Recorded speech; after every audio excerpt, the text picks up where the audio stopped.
Brown and others, and South West Lake Trust and others. Yes, Mr. Weir.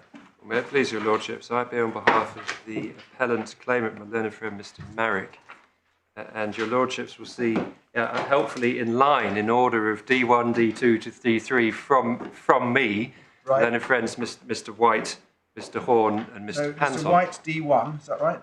My lord, yes. Yeah. Mr. Horn for D2 in the middle, Yeah. my opponents, and Mr. Panton for D3 at the Right. end. And your lordships will see from the skeleton arguments that I moved from appellant and respondent to claimant and defendant, and my learned friends followed suit, and if that's convenient, we'll do the same.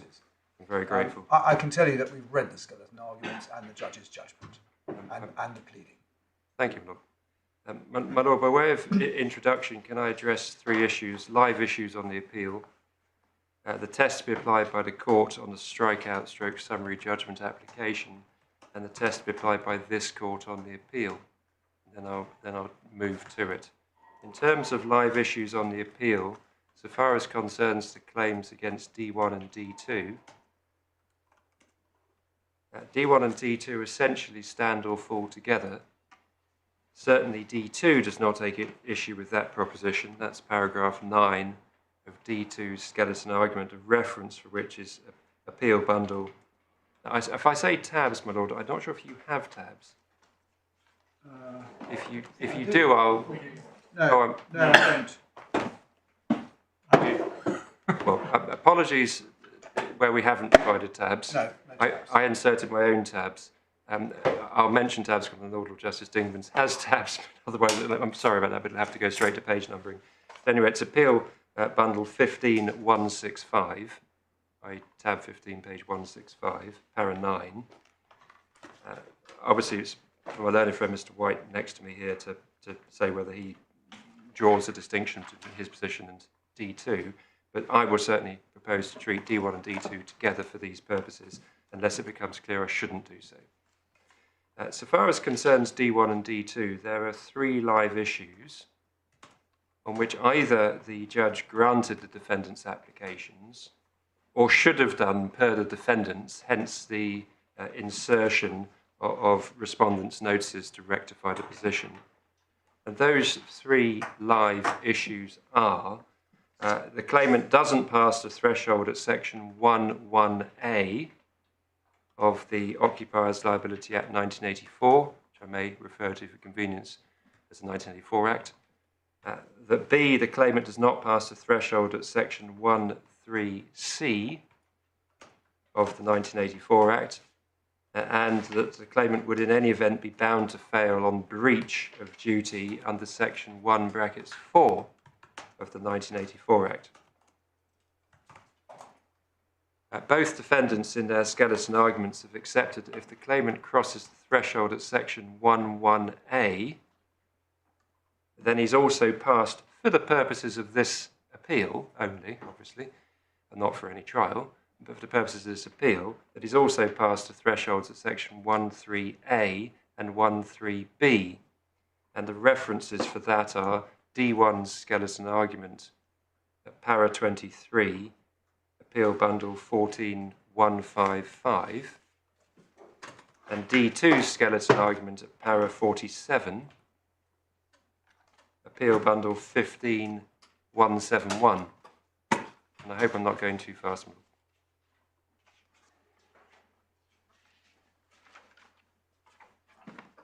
Yes. Turning to D3, so far as concerns D3, these are my words, but I will be able to make this good because I'm just introducing the case at this stage. It has been conceded by D3 in its skeleton argument that D3 did owe the deceased a duty of care in relation to the construction and design of the highway in 1967. For that, I go to D3's skeleton arguments and their response to ground 9 of the grounds of appeal at paras 22 and following, which is appeal bundle tab 16, pages 179 to 180. May I note in parentheses that there's a live issue as to what the judge actually found on this issue. In other words, per the skeleton argument of learned friend for D3, the judge never suggested that the claim the deceased couldn't be owed a duty of care. That's not how we read the judgment. That leaves grounds 7 and 8, as against D3, which are live, and the judge's dismissal of the claim based upon the judge's assessment that it was neither, open inverted commas, alleged nor evidenced, close inverted commas, that what the highway authority created was dangerous in itself or that it caused the accident. Which my learned friend for D3 says reduces to a pleading point, which we say isn't, again, quite how the judge put it. He put it on a double footing, pleading and evidence. But I'll come back to that later. Well, so those are the live issues between the parties. As familiar as this is, I will take it in short order. The test to be applied by the court on the strikeout stroke summary judgment application. Can I note at the outset, this was not one of those applications for summary judgment in which the court had before it evidence and so was invited to make an evaluative judgment. Your lordships can see the witness statements because they're in the supplementary bundle, and again I can give reference for this very quickly. The witness statements start at SB supplementary bundle 188, 208 and 224. And I make no complaint about this. This is whether this court considers it proper or not. It's quite commonplace. They're essentially pre-skeleton arguments, they're sort of saying. And they say the formal words, and that's it. Yeah. My lord, absolutely. The closest we get to evidence is the introduction by my learned friend Mr. White in his skeleton argument, some photographs of the accident scene, which he's introduced in his skeleton argument. I thought they came from a witness statement. No, they're not in a witness statement. They were inserted into the learned friend's skeleton argument. But actually quite helpful to see what we're looking at. My lord, yes. There had been an inquest, and we don't have any inquest notes. My lord, we don't. Because you didn't put in any statement? My lord, nothing, no evidence. I actually can't remember if we put in a witness statement, but no evidence. Well, not if you did put in a witness statement. I haven't yet found it. No, I don't. No, my lord, we didn't. Because you didn't even put in then the design which you complain about. My lord, no, but that's because this proceeded, as you can see, although it's a common route, and we've even guidance from Lord Justice Coulson relatively recently in a case called Begum, saying where you've got a strikeout stroke summary judgment application, you should apply the same test. You shouldn't start saying, well, a summary judgment's a bit easier for the defendant to cross than the strikeout.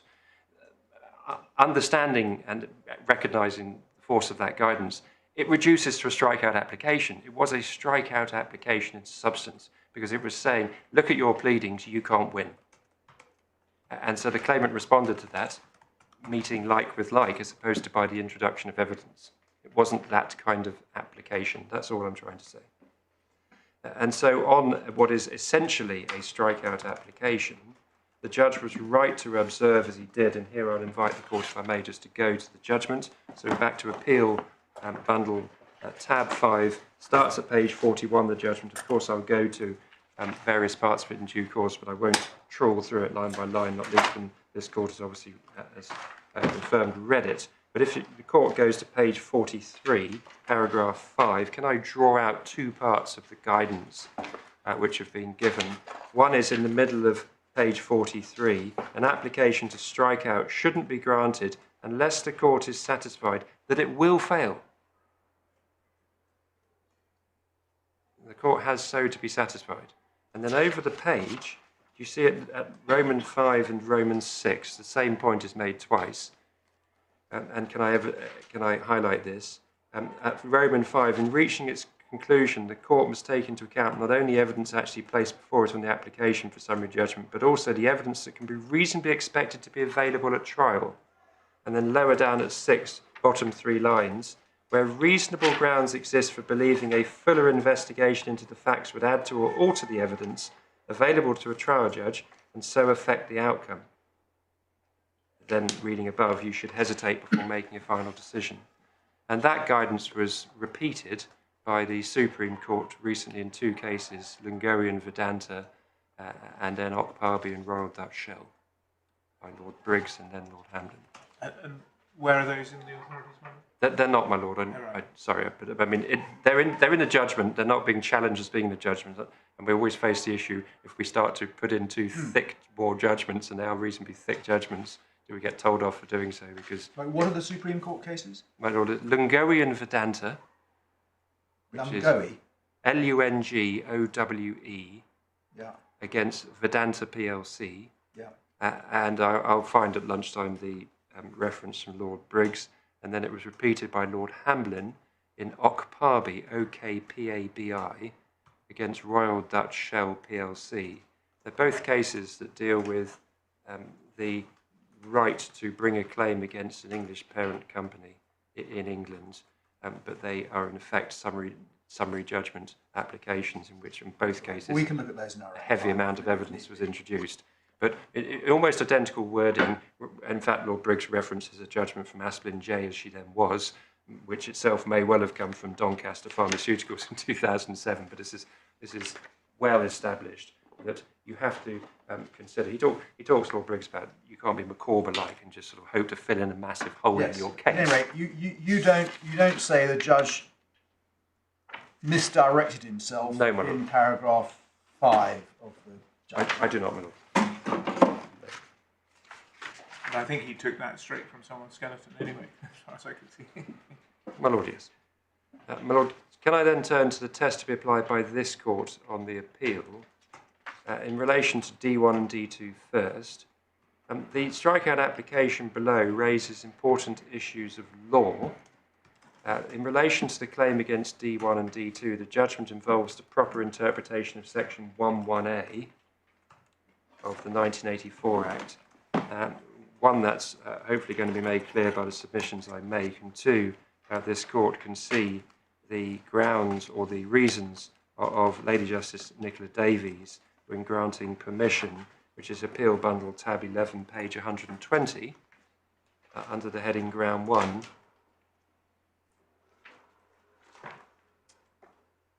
Court has that when Lady Justice Nicola Davies says the appellant's arguments that the judge's interpretation of Section 11A was unduly restrictive, etc., has sufficient merit. In other words, she recognised it was a challenge to the proper interpretation of Section 11A. In relation to Section 13C and 14, I'm going to enlarge upon this obviously later, but just to give the court a sense of where I'm going, further issues of law arise, including whether it's material that Mrs. Brown was an inadvertent trespasser. B, the relevance of a risk being obvious. C, the decision to limit himself to, or rather, whether the court did limit itself to considerations of, open inverted commas, the circumstances of this case, close inverted commas.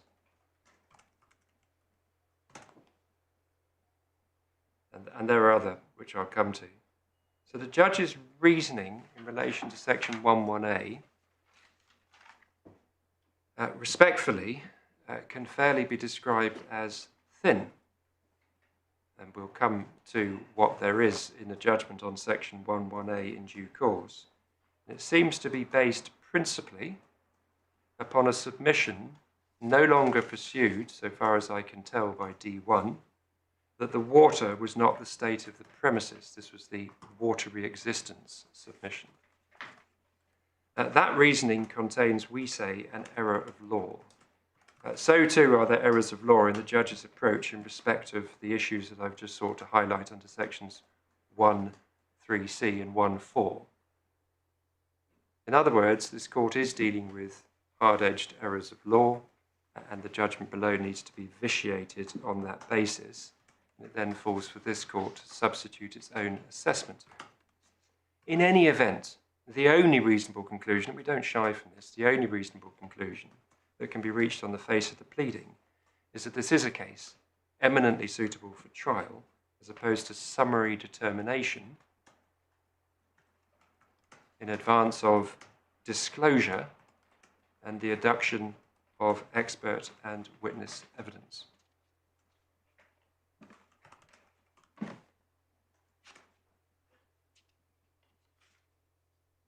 So far as concerns D3, what disclosure is there going to be about the state of the premises? I mean, that's observable, presumably. oh my lord, yes. If one is, if this court were to take a view in relation to Section 11A that it is impossible to say that whether it's, we'll come to the statutory wording, but whether it fails at the word danger, whether it fails at the word state of the premises or such like, and the court says this is very clear, it's hard-edged, we can make this determination at the outset.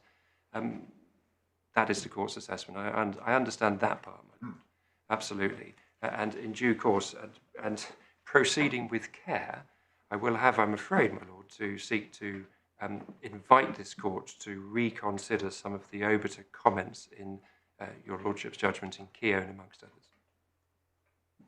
For which, obviously, apologies in advance. It's Right. nature of I the... quite often get things wrong. Don't be shy. Well, it's not straightforward, but I will proceed with care. But I will, I'm afraid, have to make those submissions. But I do understand, my lord, if your lordship sees at the earlier juncture, right at the outset, boom, this fails at this point, then so be it. Subject, obviously, to any later step that's taken. So, in relation to D3, it's the claimant's case that the judge did find against D3 on the basis it didn't owe the deceased a relevant duty of care. The significance of that is not entirely hollow, is that his judgment in relation to D3 is therefore contaminated. It's an error of law which has preceded everything else, and his judgment has to be vitiated on that account. In any event, the basis upon which the claim was, if you like, otherwise struck out reduces, as it seems, certainly per my learned friend D3, to a pleading point. He doesn't hold on to the evidence point at all. He says, no, this is just a pleading point, which is respectfully inconsistent with the claimant's right of access to a court. The criticism that evidence should have been provided by the claimant on a strikeout application is misplaced, and I hope not to have to make any further submissions in relation to that. Well, your point on this aspect of the case might be stronger if there was a draft amended pleading for somebody to look at, but there isn't, as far as I can tell. My lord, no, I really made that point in the skeleton argument to show that if you are minded to take the draconian step of denying a person the right to the court, the least you normally do is say, do you want to amend your pleadings? That's the point I was seeking to make. Well, I follow that. But sorry, my lord. Unless we've got an amended pleading to have a look at, it's not easy to evaluate. Well, that my lord, point. Unless, my lord, there is no difficulty in interpreting the pleadings as they stand. Yes, and I don't mean to be cheeky in that response, but I mean genuinely, there is no difficulty that I see or understand in the pleading. You know, extra words would be sort of not for entertainment, but they would be by way of emphasis of the statement of the, if I might colloquially put it, bleeding obvious in the pleading. That's why, my lord. Obviously, I don't wish to sort of miss out on an opportunity. If you're really giving me a steer, good sense would dictate that over lunch and Germany produce something, so be it. But this is an appeal at this point. I'm not entirely sure that's the appropriate step to take during the course of an appeal. But we say the criticism that somehow the claim was insufficiently pleaded is also unfounded. My lord, that was my introduction, just so your lordship can sort of understand the lie of the land. I'm then obviously going to take the D1 and D2 and then D3 at the end. So it's turning to the claim against the first and second defendants. I'm then going to start with the claim under Section 11A. And this, my lords, I'm afraid will take a little bit of time because this is an important issue for the proper interpretation of not only, in fact, the Trespassers Act, sometimes called the 1984 Act, but also the Occupiers Liability Act 1957. And may I start with that part of it, namely the scope of the Act provision is linked to the OLA 1957. Can the court, for this purpose, please go to the authorities bundle? And in tab 1 and tab 2, the court will see we have the 57 Act and then the 84 Act. And it's one of those ones where effectively I'm going to ask you to look at both at the same time, whether or not you do that by pulling one out or just having 2 pages open. It's not too hard, but effectively it's page 4 and page 11. I'm going to ask the court to see at the same time. The first point I'm going to make, my lords, is if you look at section 1.1 of the 57 Act, you'll see, and I'm just missing out lots of it at the moment to emphasise one part, you'll see it says the rules enacted regulate the duty which an occupier of premises owes to his visitors. And then if you kindly go to 1.1a of the 84 Act, you'll see that it says to persons other than his visitors. And immediately you see the linkage. In other words, there is designed here 2 acts which together provide duties upon occupiers in relation to all people, visitors or non-visitors. Everyone who's not a visitor is a non-visitor. Lordships will also see that both provisions replace the rules of the common law. You see that again in section 1.1 of the 57 Act, and before you get to the A part of section 1.1 of the 84 Act. Yes. And then by comparison of the words, your Lordships will also see that the words in 1.1a on the bottom line, starting any risk and ending of any, so any risk of their suffering injury on the premises by reason of any, are additional words to the words used in section 1.1 of the 57 Act, which otherwise would be materially the same. So if you look at the 57 Act, you'll see it says, which an occupier of premises owes to his visitors, and it then says, in respect of.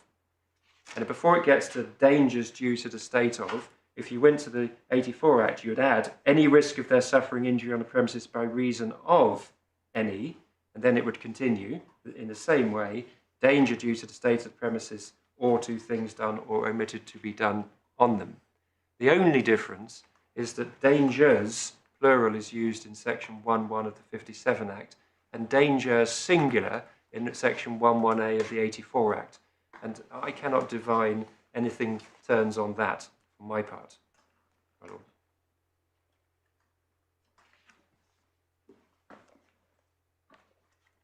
I suspect that was because you've already identified the risk. Yes, my lord. When you put in the risk, exactly, then it flows to be able to then say of the danger relating to that risk. So your lordships immediately see what I call a linkage, the way in which they're designed and work together. In my respectful submission, the reason for Parliament introducing the words any risk of their suffering injury on the premises by reason of any is probably, I'm not wedded to this, it's not critical to my case, but I'm trying to understand why. It's probably because Parliament was so keen to emphasise that the 84 Act only protects against injury, whereas the 57 Act protects against injury and damage to property.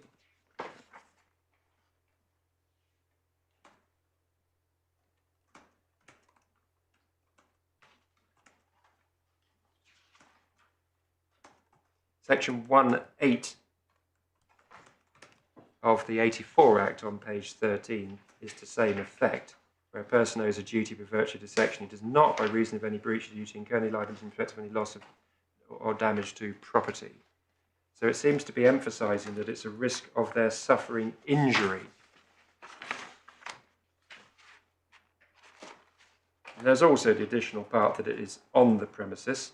I suppose you could have a case, I'll have to think about it, but a case of Occupiers Liability Act 57 where something happened on the premises and then your injury occurs later. It's more limiting in that effect. There might be issues if you're subjected to fumes or something on the premises which don't cause a personal injury until you move off the premises. Something of that nature as well.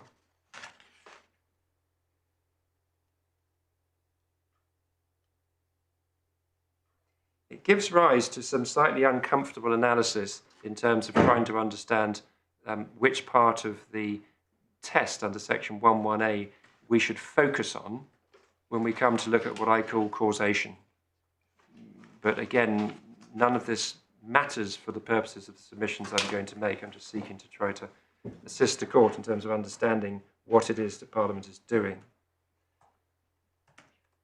I make this important submission next, which I will then seek to support through my submissions by reference to the case law and the evident concerns of the court as articulated by my Lord of Justice Lewison, for instance, in his Keown judgment, which I need to address because I do understand there are real concerns on part of the court that there shouldn't be some license to sue leading to steps that really shouldn't be expected to be taken by homeowners being taken in a so-called defensive culture or such like that. I understand. But I will seek to address head-on those concerns. But my core submission here is the parliamentary intention is the expression in the 57 Act, danger due to the state of the premises, or in the 84 Act, risk of injury arising out of danger due to the state of premises, should be broadly construed. It's a scope of act provision designed to ensure that occupancy duties are brought within the 57 or 84 Act, not left in a legal black hole outside of the Acts which were designed to replace the common law. A restrictive interpretation against the natural meaning of the words operates artificially to bar occupancy duty claims at the outset. There's no need for that. No need at all. We can meet the concerns of the court at a later stage. That cannot have been Parliament's intention.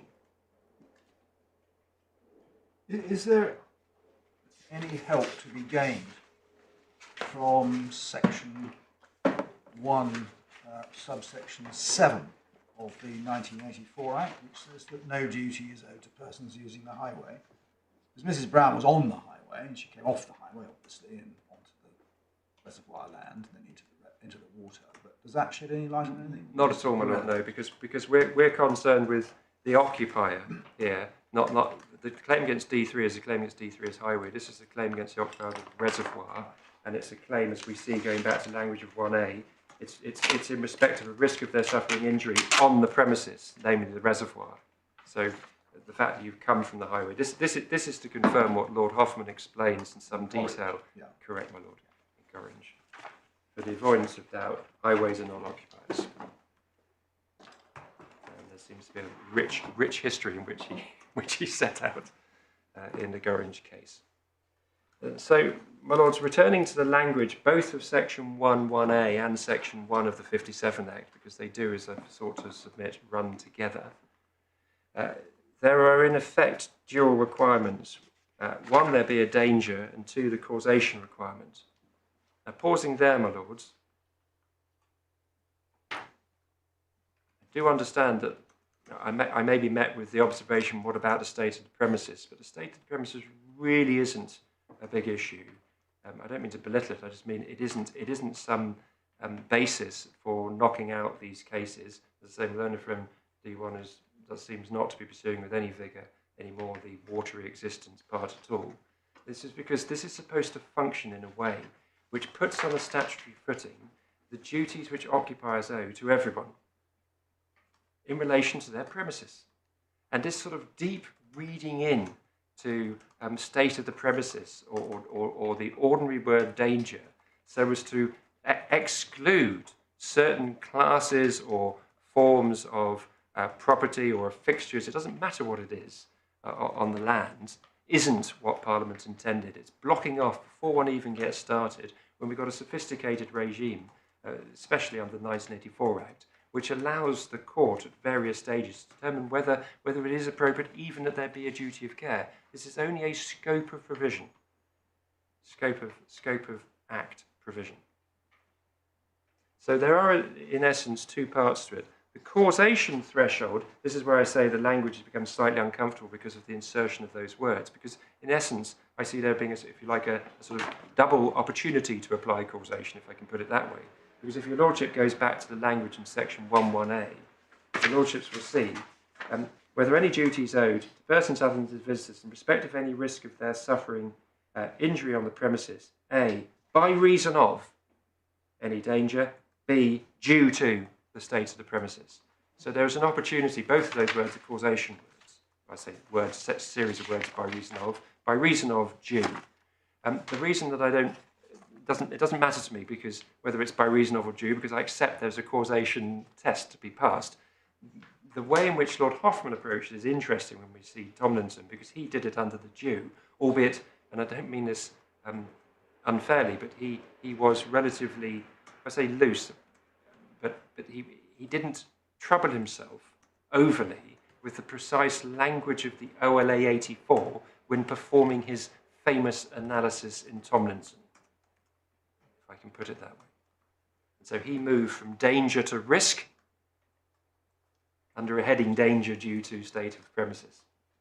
Because essentially there's a core point in there, whether you attach it to the words by reason of or you attach it to the word due. And the logic of attaching to the word due is that the same reasoning should apply under the 57 Act.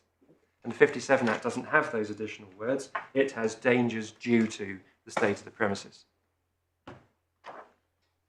And because we've got the interlinking between these two statutory provisions to provide a complete statutory code for occupancy duties, and when I say occupancy duties, my Lord, because this is another difficulty that can arise, can I immediately emphasise, this is referencing the defendant. Almost every claimant who's injured is involved in an activity. They're doing something, or something has happened to them, whether they're pushed, whether they fall, deliberately, carelessly, it doesn't matter. They're doing something. So claimants are involved in activities in order to get injured, or almost invariably. You might say a passenger in a car, for instance, and so forth, but allowing themselves to be moved about in a car.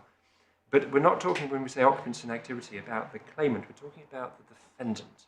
It's an occupancy duty for a landowner, as opposed to an activity by the defendant landowner duty.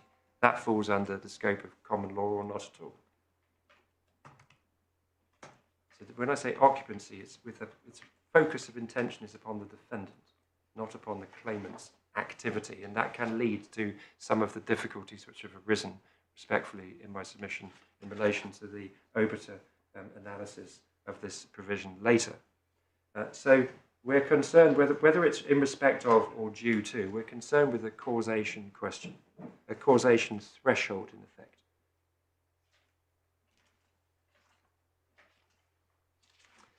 That is, or will reduce to the Tomlinson judgment and a very limited application of the Tomlinson judgment to particular cases, but may I now park that, having introduced where I'm going in relation to that submission, and leave it, my Lord.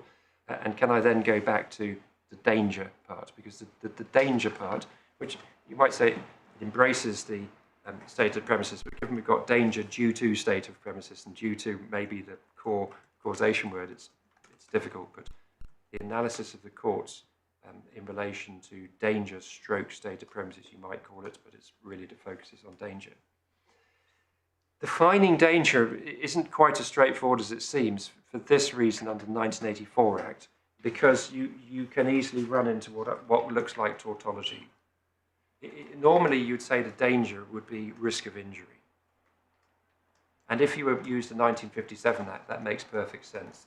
So if you look at back to the 1957 Act and say, in respect of dangers due to the state of the premises, it might be risk of damage to property as opposed to injury, but I'm just going to stick with personal injury for these purposes. Then you'd say, in respect of a risk of, and you would probably describe the injury, drowning, and we'll see this in the case law, the risk of drowning, the risk of hitting your head, the risk of falling out of a window, the risk of driving into a railway bridge when a vehicle is driving underneath the bridge on a highway, which I'll come back to as a working example for this court later. The risk, and I don't shy from this, the risk of falling from a fire escape. Presumably the risk of falling down the stairs on your way up to court this morning. Stairs have an inherent danger, absolutely, and so you would have a case of the blind person who's coming up here, the person who's got a dicky leg who's walking up, the person who's on crutches who's walking up the steps, and there'll be issues. It's just that the sophisticated nature of the court's analysis in relation to A, breach issues under the Occupiers Liability Act 1957, and B, even before you get to that, is there a duty of care that's owed in the Trespassers Act, means that the court needn't be concerned that somehow by that route it's game over and everyone's got to have supervisors, barriers, fences, and all the rest of the sort of so-called sort of health and safety nightmare that this court obviously doesn't want to encourage, which we totally understand. But this doesn't tell us anything about that. A roof, as in a domestic roof, a regular domestic roof, is dangerous because you can fall off it. No doubt in our submission that's the right analysis. No doubt at all. You can fall off that roof. If one then looks at the Visitors Act, the 1957 Act, who's actually going to go on your roof?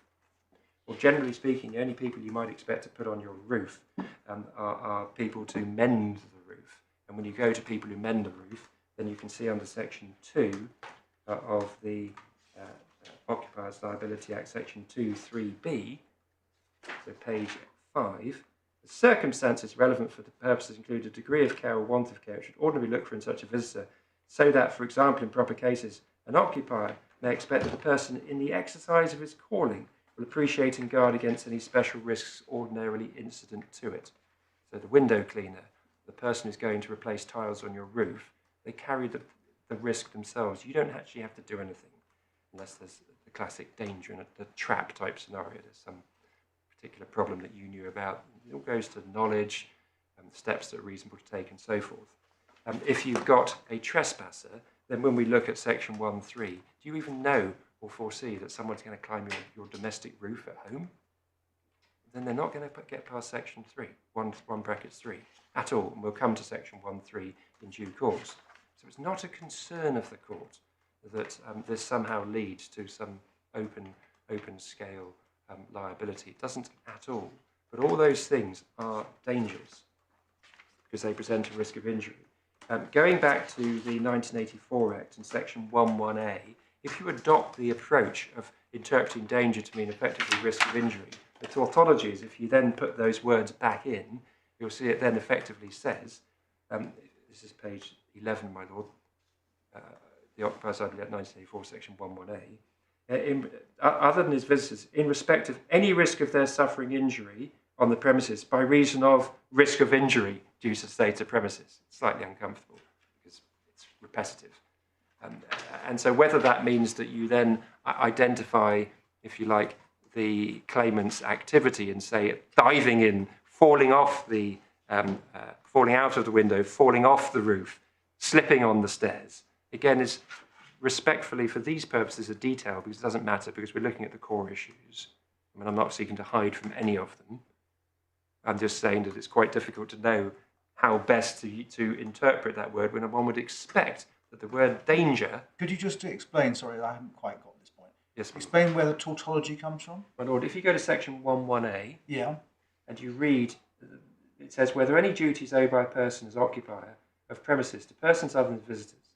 And then it says, in respect of, and it says, any risk of their suffering injury on the premises. Yeah. And then it says, by reason of, and if for danger we say risk of injury, then it's saying any risk of suffering injury by reason of any risk of injury. Oh, I see. So that's all. Danger equals risk of injury. My lord, my earlier submission, and case law supports this, and indeed Lord Hoffman, when analysing Section 1(1)(a, talks about the risk of drowning. So when we go to Section 1(1) of the OLA 57, which doesn't have the additional words, the ordinary meaning of danger, which is risk of injury in the dictionary, I mean, that's what it's saying. You would equate it with risk of injury. I know it's the word. I'm not seeking to resile from the word danger. I'm just seeking to understand what is meant by the word danger in this context. And all I'm doing is saying that it's slightly odd and uncomfortable because of the addition of those words by Parliament in I understand the point. Section 1(1)(a. But I'm saying I don't... Luckily, these are issues for this court and not more than they are for me to work out those things, because I'm saying howsoever you choose to approach it, we get to the same end result, which is we're looking at the risk of injury by drowning. So whether one breaks it into parts and says the risk of being projected into water inadvertently in a vehicle in a reservoir at night is the danger, because we've got a risk of injury preceding that, or not, we get to the same outcome.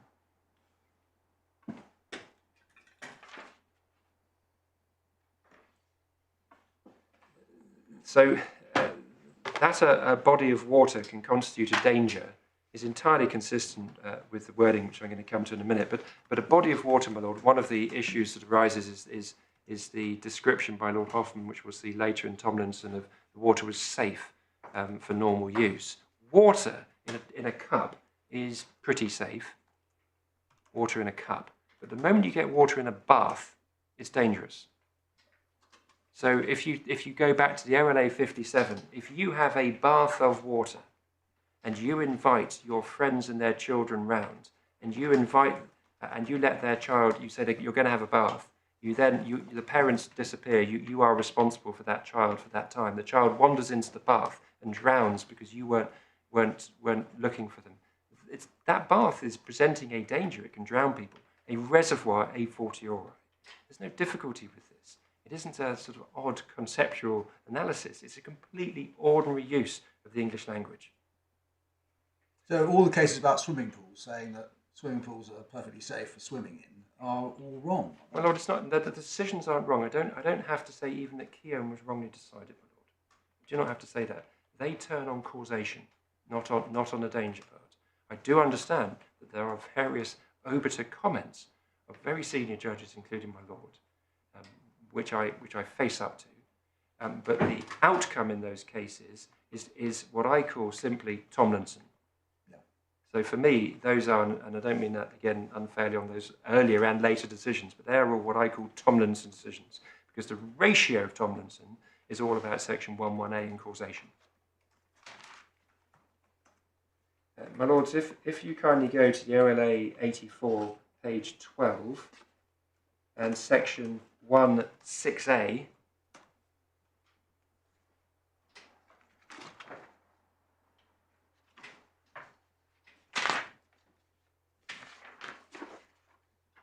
you'll see this was inserted, as you can see, by the Countryside and Rights of Way Act 2000, and it says at any time when the rights conferred by that act are exercised in relation to land which is access land, an occupier of land owes no duty by virtue of this section to any person in respect of, and then a risk resulting from the existence of any natural feature of the landscape or any river, stream, ditch or pond, whether or not a natural feature.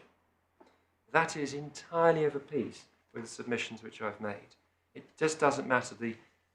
Lord Hoffman has had cause to refer to mountaineering in Samco and in Tomlinson, both famous judgments, both hugely famous judgments.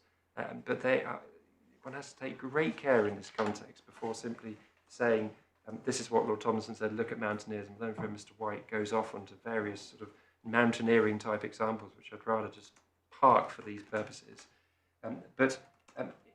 If you are the occupier of land, which has a large pool of water sticking to that for the moment, that is a danger.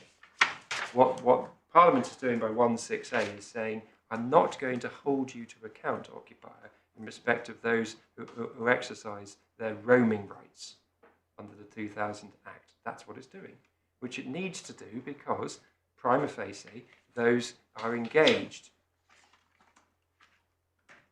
Wouldn't somebody exercising roaming rights be a visitor? Well, Would they be a trespasser? I haven't, it's my fault for lack of legal research. I haven't gone back to the Act to study the Act to see how it operates. Right. But I suspect that it's providing sort of sui generis rights, and perhaps it said for these purposes they will be treated as entitled to claim, if at all, under the 84 Act or something of that nature. I don't know. Right. But all I do is see at this stage what it is before me. There's no equivalent exclusion in the 1957 Act, is there? There's no equivalent exclusion.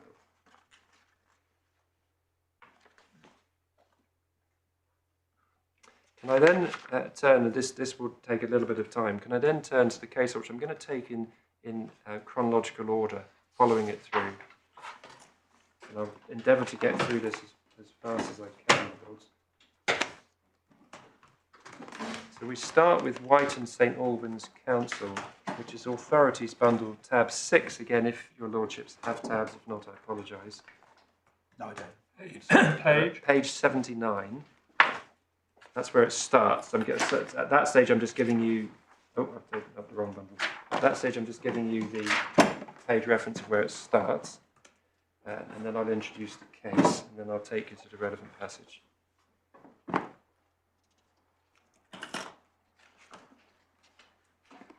So this is a case, as you can see from that first page, first paragraph under the 1984 Act. Some of the cases I take you to be 57 Act. This is a 1984 Act. For the reasons that I've already submitted, both are relevant to this because of the similarity, use of the same word, danger, in the same context. You'll see that what happened, if you go to page 80 in the middle paragraph, what happened is that the claimant was invited to take a shortcut to get back to a car park after a night out. It was a pretty bizarre shortcut that involved him going to a different building, to the car park, and then having to step over. Do you see where it says in the middle of the middle paragraph, Mr. White came to a gap? So right in the middle of the page, between the hole punches, on page 80. Yes. Mr. White came to a gap. That gap shown in the photo, it's a gap which we understand is about 1 metre wide, forms a channel between the plinth on which the Vic Hallam building stands and the two-storey car park on which they were seeking to reach. And then what happened is, if you go down to the bottom paragraph, first line, but second sentence, and Mr. White got to the edge, not realising there was this gap between him and the car park, and he fell over the edge. So he fell down the gap between two buildings. A gap between two buildings when you are at height other than, de minimis, is a danger. This proceeded by way of finding by the judge at first instance, coupled with no one took the point. So it's page 81 where we've marked it, sidebarred it at the bottom.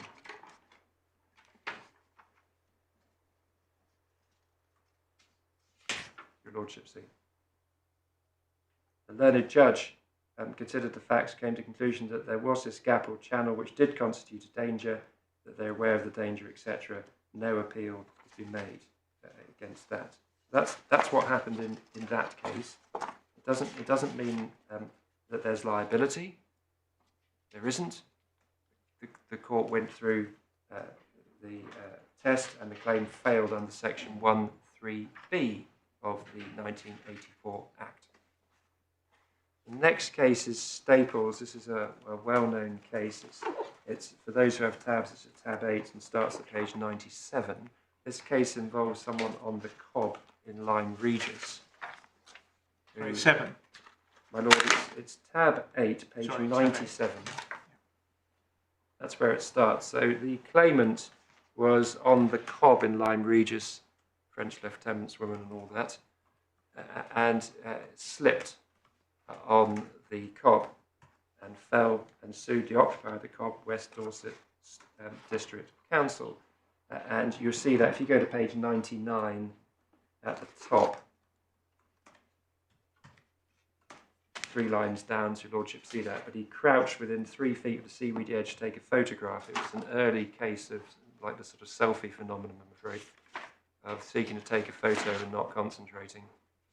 His feet then slid, he was unable to save himself, and he went over the edge. If you kindly go, still in the judgment of Lord Justice Kennedy, to page 101,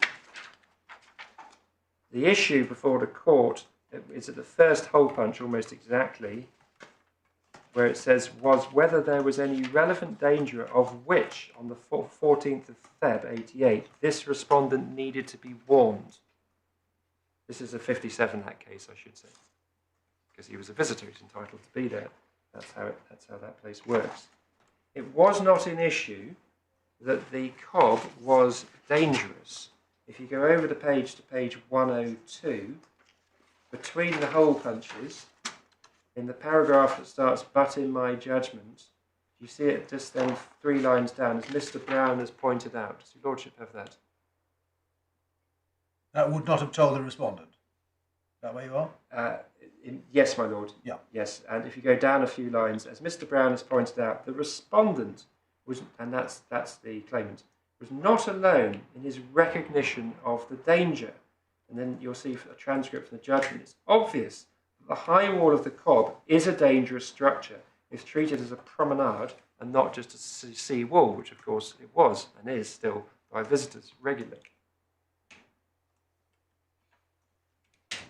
And then over the page to 103, between the hole punches, under the heading Conclusion as to Liability, first paragraph. My conclusion, therefore, is the judge was wrong to find liability to establish for two reasons. First, because in all the circumstances at that time, no warning notice of the type subject explains was required. The experienced visitor, as he made clear in evidence, was, like countless predecessors, well able to evaluate the dangers involved in using the high wall as a promenade.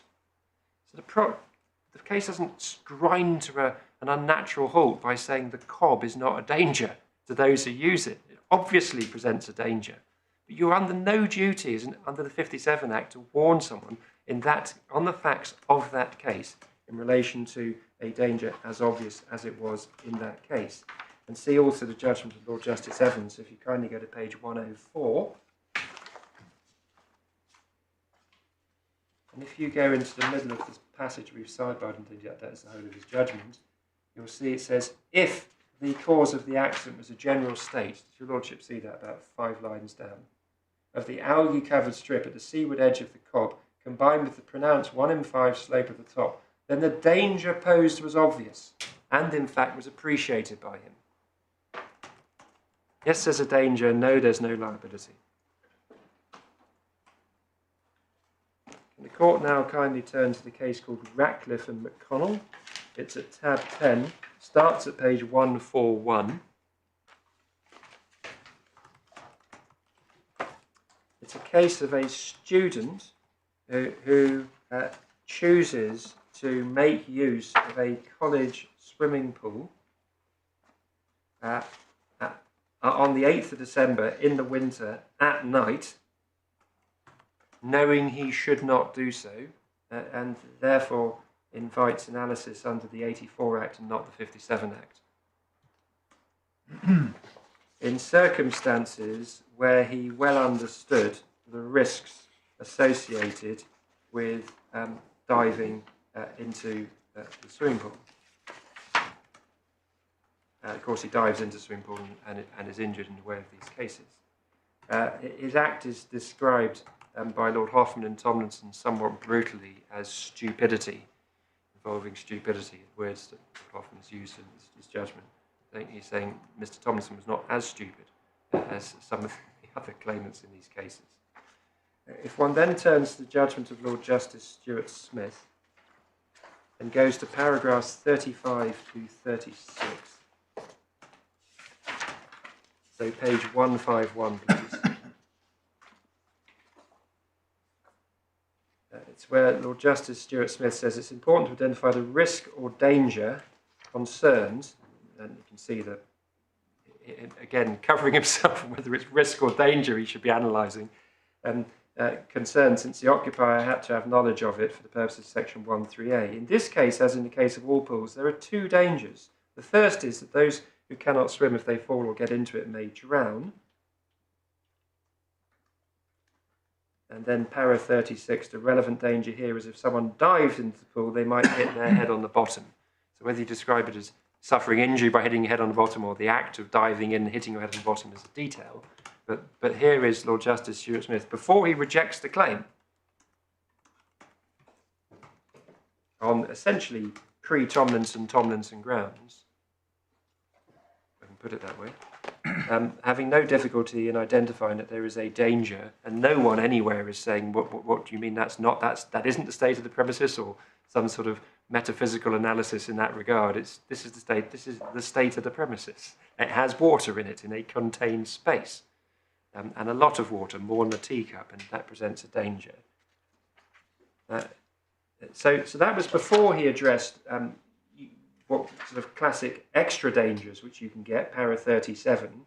Mr. Lissack sought to portray here the danger as a hidden one, even if the defendants knew or had reason or grounds to believe students might defy the barrier, etc., it doesn't seem to me an undue duty to warn against diving into too shallow water, a risk of which any adult would be aware of.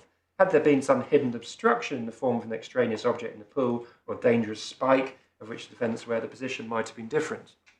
So Lord Justice Stuart Smith is recognising there will be cases where you have a so-called hidden danger or a trap or such other expressions, but he's not saying unless you have a hidden danger or a trap or such like, you don't engage the OLA 84. You engage, you come within its ambit, because it's very easy to identify in all these cases a danger, but it doesn't mean there's liability.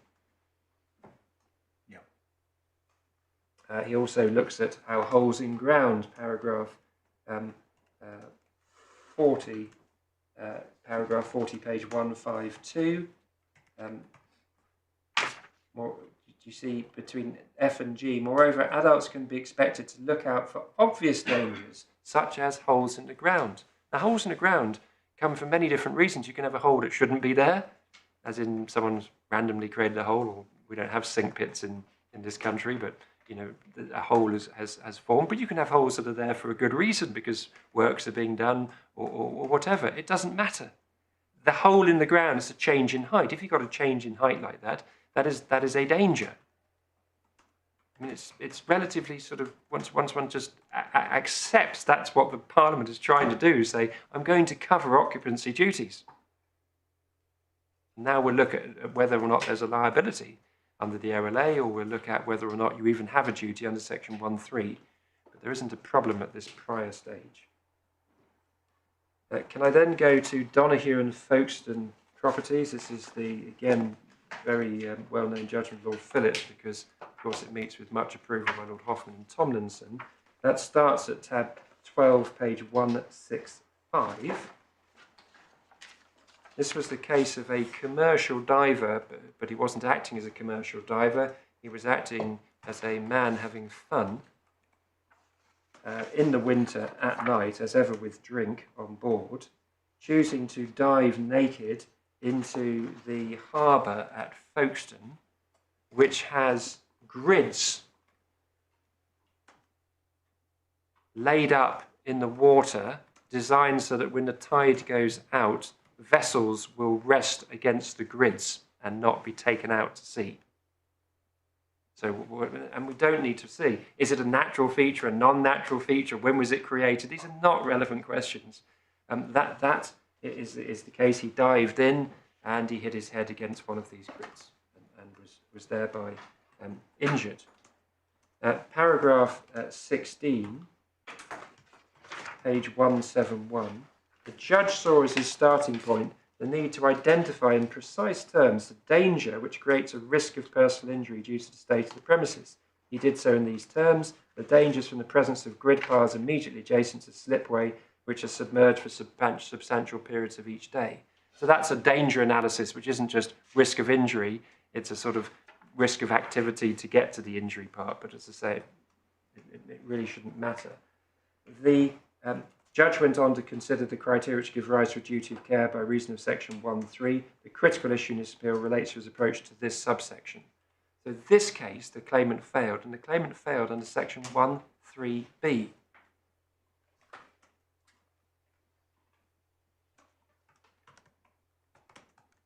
That is page 182, paragraph 58. Paragraph? 58, my lord. Yeah. Last paragraph of the judgment of Lord Phillips, the Master of the Rolls. In the middle again, between D and E, at the time that Mr. Donoghue sustained his grievous injuries, Folkestone Properties had no reason to believe that he or anyone else would be swimming from the slipway. What happened was, yes, they understood that in the summer, but no, they didn't understand that was liable to happen in the winter. The criterion of section 1.3b of the Act was not satisfied. And their understanding that it could happen in the summer and that they were under a duty, which they admitted, only occurs when it's accepted it's a danger. Lord Justice Brooke reaches the same conclusion. See paragraph 77 on page 187. ending on these facts, therefore, the claim fails at the hurdle imposed by Section 1(3)(b) of the 1984 Act.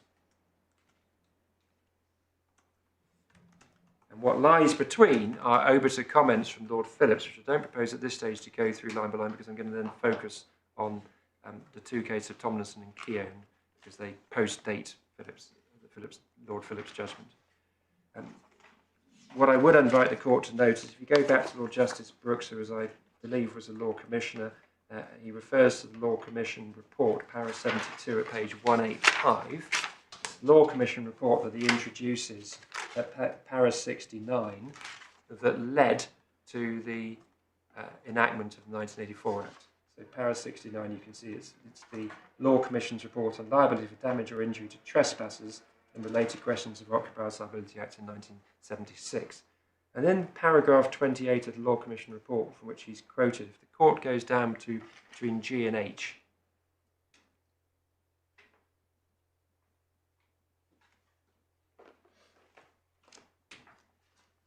the Lordship sees, such a person may enter at night by places other than the usual entrance and might injure himself on farm implements left lying off the path or on rusty nails or gates which he is unable to see, or he may even encounter dangers of an entirely natural character, such as a stream which he falls into and is injured or even drowned.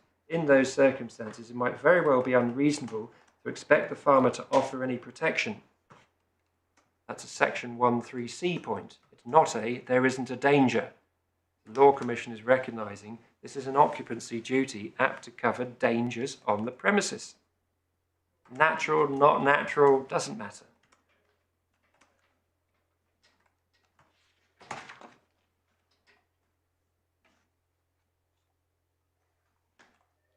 My Lords, may I then turn to the judgment in Tomlinson? That's tab 14, starts at page 212. And whilst it's well known, I can obviously introduce it. This involved a young man who was having fun with a number of other people at a country park in Cheshire, which had a pond or lake. And he elected to dive when in shallow water and sustained an injury to his neck and was grievously injured. The lead judgment is that of Lord Hoffman. I will go in due course to, if I can take you to page 245 and 246 where it opens up.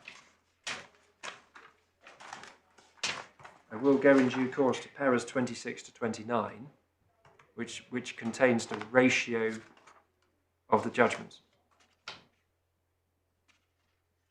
on what I call the causation point. But may I park that for these purposes? Because I'm going to come back to that. Suffice to say, the case was not dismissed on the basis of no danger. The case was dismissed for want of causation, but may I come back to those submissions and make them good later.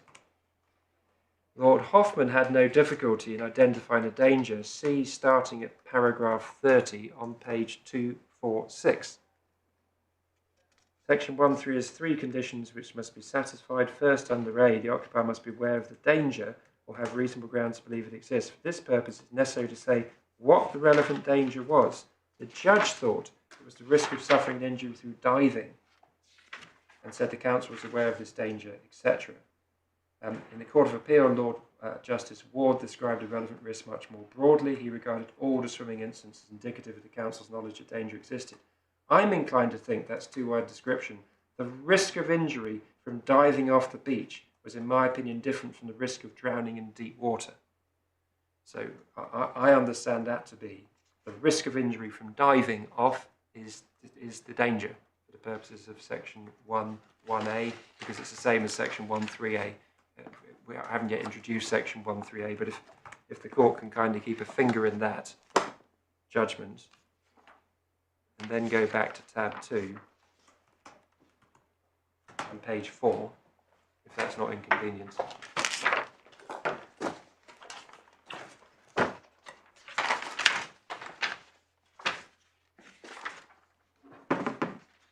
Sorry, not tab 2, page, my fault. 14.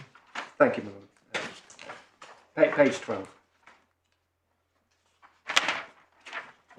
section 1 brackets 3, near the top, says an occupier of premises owes a duty. So this is the provision which I'll come to later, but the provision that says, do I owe a duty at all? I'm within the scope of the act, but do I owe a duty? Owes a duty to another not being a visitor in respect of any such risk as is referred to in subsection 1.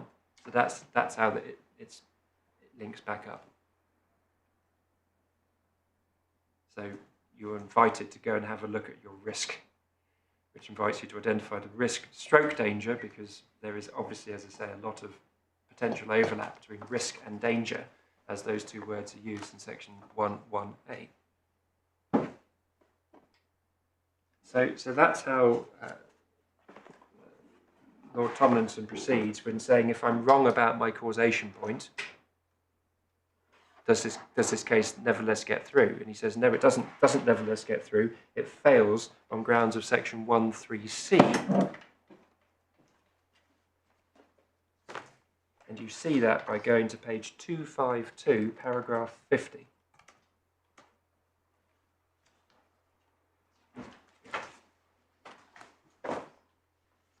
At D. So the third from last sentence. So page 252, my lord. Paragraph 50, end of the judgment of Lord Hoffman. The risk was not one against which he was entitled under section 1(3)(c) to protection. So this is, as Lady Justice Nicola Davies has confirmed in her judgment recently in James and White Lion, this isn't a double ratio case. This is a single ratio, section 1(1)(a), but the understandable approach of judges of the higher court seeking to give guidance, the if I'm wrong, which is difficult to see how he can be wrong when he's in the House of Lords, but if he's wrong anyway, I find under section 1(3)(c). I think he was making it clear there was no liability. I think he was making that clear, my lord, yes. And the 1984 Act is apt to prevent unmeritorious claims from proceeding.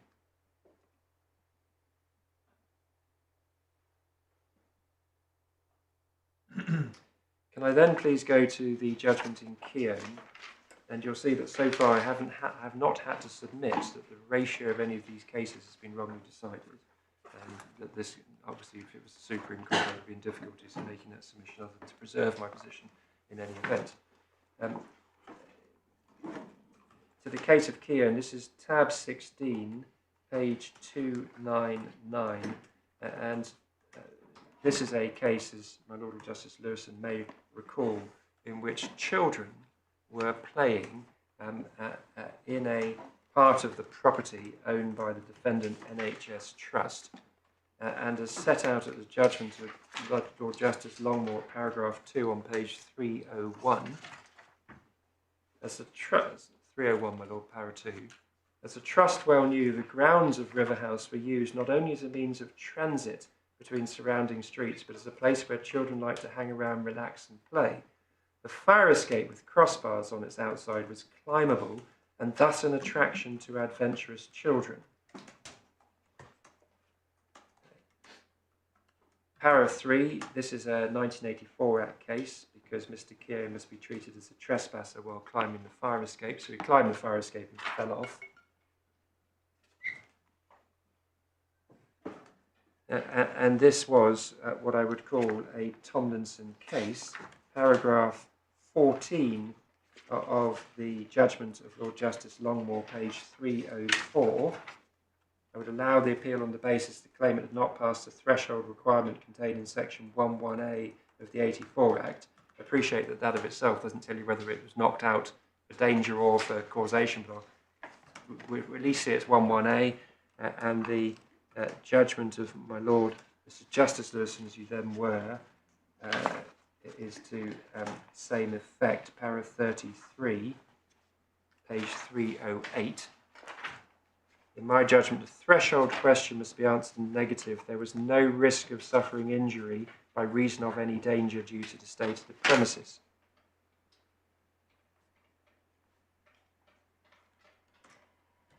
And that follows from the findings if you go to paragraph 12 at page 304 at E. Mr. Keown was 11 at the time he decided to climb the fire escape. The judge's finding was at paras 15 and 42 that he appreciated not only that there was a risk of falling, but also that what he was doing was dangerous and that he shouldn't be climbing the exterior of the fire escape, i.e. classic Tomlinson, which I'm going to come back to. So that's why it was knocked out. It was knocked out because of lack of causation. Well, is that right? Lord Justice Longmore seems to say it's not arguable the risk arose out of the state of the premises. Exactly, my lord. And he goes on to say, which were as one would expect them to be.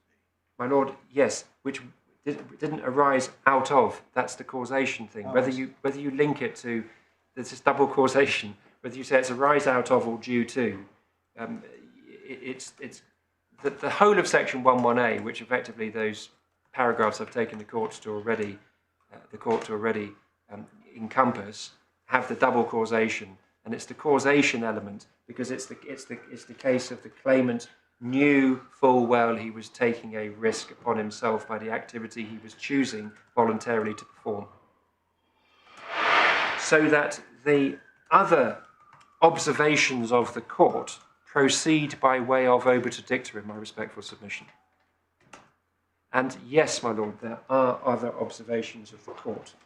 And my approach to this is actually to home in on the judgment of my Lord Justice Lewison for these purposes, but I can also have regard or go to the para 13 of Lord Justice Longmore. But may I start with my Lord, your Lordship's judgment in Keown, and in order to sort of cover this off in one go, may I start early on? Your Lordship has identified early on in your Lordship's judgment the fire escape's features. Paragraph 23, do your Lordship have this? The trial judge held that the defendant was liable under the 1984 Act and reduced damages for contributory negligence. Your Lordship proceeds, if the trial judge was right, occupiers of buildings up and down the country will have to child-proof their buildings in case children try to climb them. And that's what I've described as the judicial concern. But each case is sensitive to its facts, and I'll return to this looking at section 1.3 and section 1.4. I mean, essentially, you say I was wrong to say there wasn't a danger. The child-proof point goes to whether there's a duty arising out of the danger. My lord, yes. Yeah. And in that case, as it happened in that case, even if one went the whole hog and said, none of it matters, I don't have to do any of this because this court decided that this claimant came within the Tomlinson test or criteria, if I can put it that way, or failed for Tomlinson causation. And that's the judgment. I don't have to challenge that. But that was a fire escape, see paragraph 2 that I've taken the court to, where there was a degree of knowledge on the part of the defendant that it was being climbed, and indeed was an allurement to children. And whilst your Lordship had considered the allurement aspect not to be relevant, it's deeply relevant, because that will all go to the tests under section 1.3. The idea that it follows, as night follows day, that occupiers of buildings, see para 24, have to child-proof their buildings, doesn't follow. Because if you take your ordinary domestic home, and no personal questions as to premises in which the court lives and so on, but whether it's a flat or a house, but if, say, it's a house and it has a roof, it has a drain pipe down the bottom of it, do you know that people are regularly in the habit of climbing your drain pipe? If you don't, there's not a chance of a claim when a trespasser decides to go up your drain pipe at night. It doesn't mean you've got to put barbed wire around your drain pipe. It doesn't mean you've got to take a regular English style vernacular roof and start putting safety barriers on it. People aren't going to get there and bring a successful claim as trespassers against you as a consequence. This was a very particular set of facts, but you can only get onto this fire escape deliberately, and this child well understood what the child was doing. If there had been a child who was that much younger, lots of children were playing on this, the child was a trespasser because no one gave that child permission. But the defendant knew that very young children who didn't have the wit to realise that this was a danger to them were in the habit of playing. It may be that the Tomlinson causation wouldn't knock the case out, and it may or may not be on the facts of that given case that there would be a duty under Section 1.3, and it may or may not be that there would be a breach under Section 1.4. But that would be highly fact sensitive to that case. If I can then go on to paragraph 27, so page 307, in Donahue and Folkestone, Lord Phillips said the obvious situation in which a duty is like to rise is where the occupier knows a trespasser may come across a danger that's latent. In such a case, a trespasser may be exposed to the risk of injury without knowing it. But where a feature of the premises is not inherently dangerous, the 84 Act does not impose upon an occupier a duty to prevent a trespasser from making use of the feature for an activity where it's the activity itself that causes the danger. That last sentence, may I take it in stages, to the extent that that is essentially, which I understand it to be, part of the core analysis of my Lord Justice Lewison, that we were dealing here with a Tomlinson situation where the claimant performed an activity knowingly, knowing that that activity was what caused the danger, see the last part of that sentence, where it is the activity itself that causes the danger, hence your Lordship's finding that there was no liability under Section 1.1a for want of causation. We're neither entitled to nor do we take issue with that analysis. Insofar as there is reference to a requirement that something be inherently dangerous, and C for these purposes, para 28, in which my Lord continues, the threshold question is not whether there's a risk of suffering injury by reason of state of premises, whether there's a risk of injury by reason of any danger due to the state of premises. Thus, in order for the threshold question to be answered in the affirmative, it must be shown the premises were inherently dangerous. It immediately begs the question, what, respectfully, does the court intend to convey by use of the word inherently in that context? And proceeding with great care, may I describe that as a judicial gloss on the words of the statute, which are not required and not obviously of assistance to a proper analysis of Section 1.1 of the Occupiers Liability Act 57 or Section 1.1a of the 1984 Act, because the issue is straightforward. I'm not sure what's required for something to be inherently dangerous as opposed to there's a danger due to the state of the premises. Yeah, well, you would say a bath full of water is inherently dangerous. My Lord, yes. Well, in which case one might say, anyway, I don't wish to make trouble without seeking to. I don't wish to criticise for criticism's sake, my Lord. No, where you say I went wrong is in the next paragraph. Well, that's that part. Then in the present case, there was nothing inherently dangerous, and that's taken this language of inherently dangerous about the fire escape. There was no physical defect in it, no element of disrepair or structural deficiency, nor was there any hidden danger. So to the extent that inherent seemed to involve some requirement that there be fault or failing or trap in it, then respectfully, my Lord, that line of obiter reasoning should not be followed, because it simply isn't the case. It's an additional requirement, simply not there on the face of the statute. Well, nor what should it it was be there. doing was running together the two propositions of danger and causation into one. My Lord, yes. And to make it clear that really, unless you do have something inherently dangerous, you're not likely to get out of 1.1a. If you face the causation problems because you have elected to perform the activity, my Lord, yes, and that fits with. Well, you say elected, Well, yes, but it is also can be. What is the danger in this case? The water. The car driving into the water is what is that was the causation point.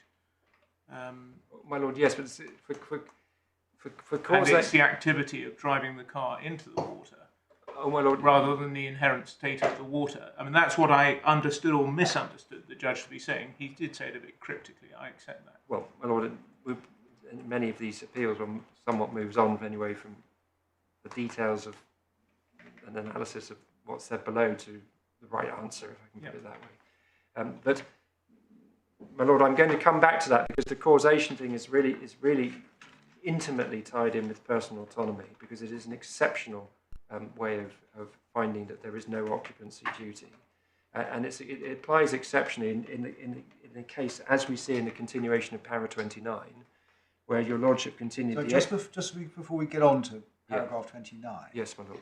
Would you mind if we went back to paragraph 13 in relation to Lord Justice Longmore? Yes, my lord. About 5 lines down, Yes, having my lord. referred to Young and Kent, Lord Justice Longmore says, if Mr Justice Morrison was saying the risk of suffering any injury on any roof must be due to the state of the premises, I would disagree. Now, that was your roofing example, where Yes, you my lord. did say that a roof is dangerous Absolutely. because people can fall off it. Absolutely. So you must, I think, say that Lord Justice Longmore is wrong here. Yes, my lord. I was going to, just the way I prepared it, I was going to your lordship first. Because then he goes on to say, in the present case, there's no suggestion that the fire escape was fragile or had anything wrong Yes, with it my as a lord. fire escape. Yes, my lord. Which is the point, I think, that I'm Exactly. making in paragraph 29. Absolutely, my lord. Yes. You and Miss Lord Justice Longmore were of a piece, or concurring in your analysis, and I don't say otherwise. And I well understand that the judgment in Keown can then be sought to be applied, and we see that it has. Yes. Subsequently, by taking those and saying, well, hold on, I've got to look for something special. I've taken you through a line of cases in which we don't have to find something special. It would so strip the OLA 57, let alone the OLA 84, of its role and protective function. It would denude it. You would be looking for, traps. You're not. And yes, my lord, the fire escape. A fire escape, something that you can climb at height and fall from, presents a danger. Absolutely. A roof does not have to have a friable surface to it. You don't need this particular problem of brittle skylights.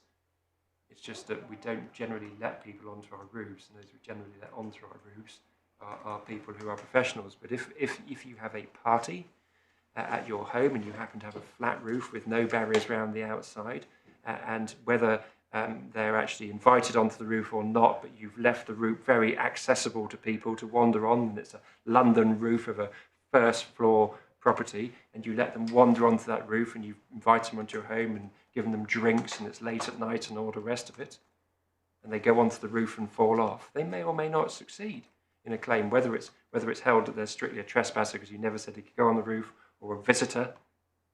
But the claim does not stop because it says, oh, it's a roof. It's just a roof. It's a regular roof. It's not the proper analysis. That is a danger. That presents a danger to that visitor or non-visitor. But there are ample routes by which, in an appropriate case, the court will or won't find liability. So, well, forgive me for having to be blunt in relation to this part. But para 29, exactly as per the observation of my Lord or Justice Dingemans, where your Lordship was, in my respectful submission, really driving to, we see by the end of para 29, when you, having said nor was any hidden danger, you then say the only danger arose, causation, from the activity of Mr. Keown in choosing to climb up the outside, knowing that it was dangerous to do so. That's why that's the real ratio of the judgment. Which is entirely consistent with what you say is the right approach. Correct. Yes.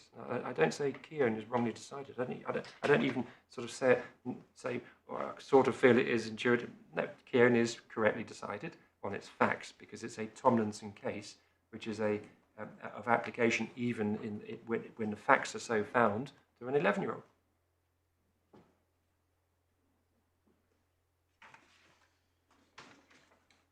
Can I then go to an OLA 57 case, and that's the case of Edwards. It's the last case you'll be pleased to hear in my list. I'm not tackling some first instance decisions, respectfully, for want of time that my learned friends rely on, which sort of post-Keown and so forth. And there's also a permission to appeal judgment from... well, they're not meant to be cited anyway. Justice Ricks, and that was my submission, my Lord, is that I did not understand permission to appeal judgments to carry weight with Well, they're not citable unless the court gives permission. It's in the I judgment. mean, the court that's giving the judgment. Yes, well, I don't actually, I haven't checked whether it said that, but I'll allow others, if I may, to develop. Anyway, you want to go to Evans? It's called Edwards, my lord. Edwards. It's tab 22, page 379. Edwards and London Borough of Sutton is a 1957 Act case. Oh yes, I know this. Yes, my lord, in which the claimant in a regular park in outer London was walking with his bicycle over a low bridge with a low parapet, very low, small bridge, sort of ornamental bridge. Yeah, he tripped over his bike and fell into the... He did something undecided. He managed to lose his balance and fell off. If anyone plays golf, it's very akin to those bridges that we see going over little gullies and such like, and streams and golf courses. The Court of Appeal, Lord Justice McComb, held at paragraph 42, page 392,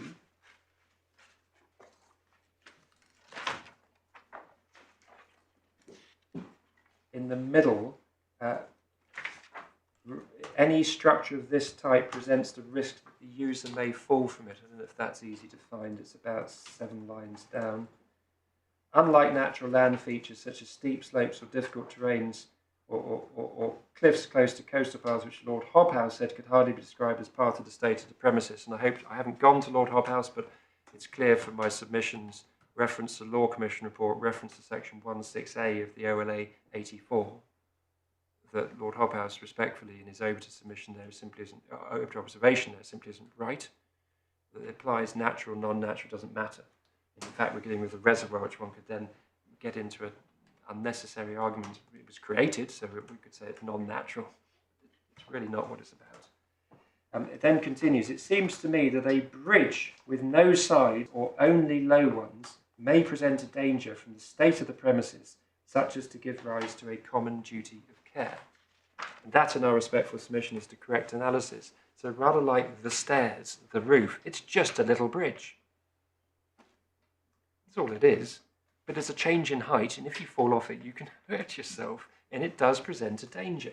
It does not mean that the defendant is liable. And the defendant was not liable. See paragraph 60, which Lady Justice Nicola Davies in James and White Lion has confirmed is really the ratio of the case. And so you'll see right at the bottom half of para 60, for the purposes of the present case nonetheless, it seems to me there was no requirement to provide this bridge with the type of side barriers advocated on Mr. Edwards' behalf. Such additions would have altered the character of the bridge significantly and to an extent out of proportion to remote risk which had never materialised in its known history. So no bridge. I will come back, if I may, to the comment, but just because we're in it now, paragraph 43, if you can go back, please, page 392.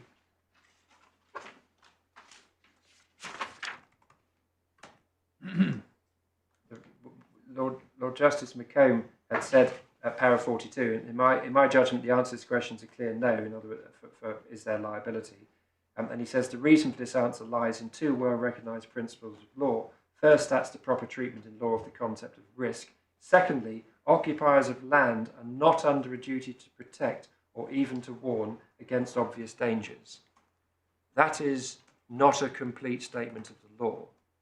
And so Nicola Davies, Lady Justice, has confirmed in James and White Lion at paragraph 81, which references page 493. And I'll come back to that part later when looking at section 1.3, but I'll just flag it up for now. That is pithy, but suffers from what can often happen with overly pithy statements. And comes from a misunderstanding in relation to Tomlinson judgment.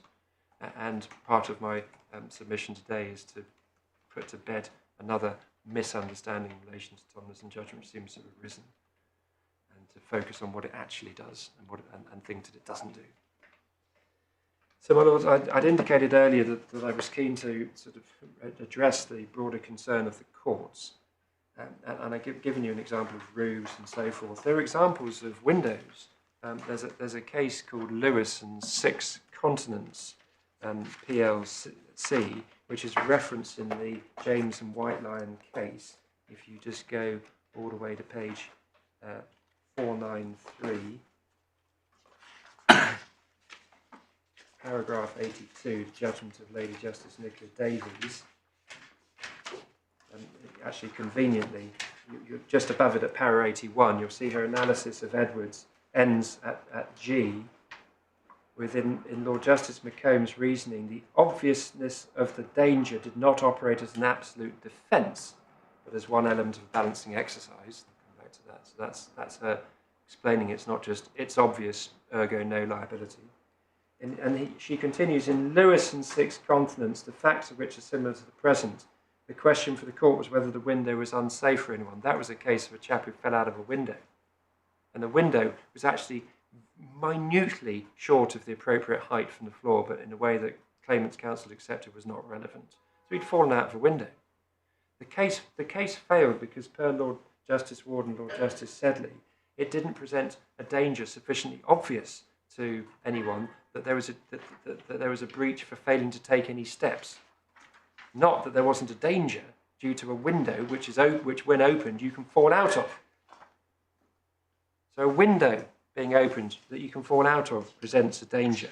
If I go back to other sort of ordinary examples of inviting someone with their family to your home and you have a swimming pool, and you may say that you're also invited to swim, and then arguably the child is going to become a visitor, you may not invite them to swim, and maybe the child's a trespasser, but you then have a swimming pool in your home, people are having fun, again maybe the parents of the child leave, the child wanders off and falls into the pool and drowns.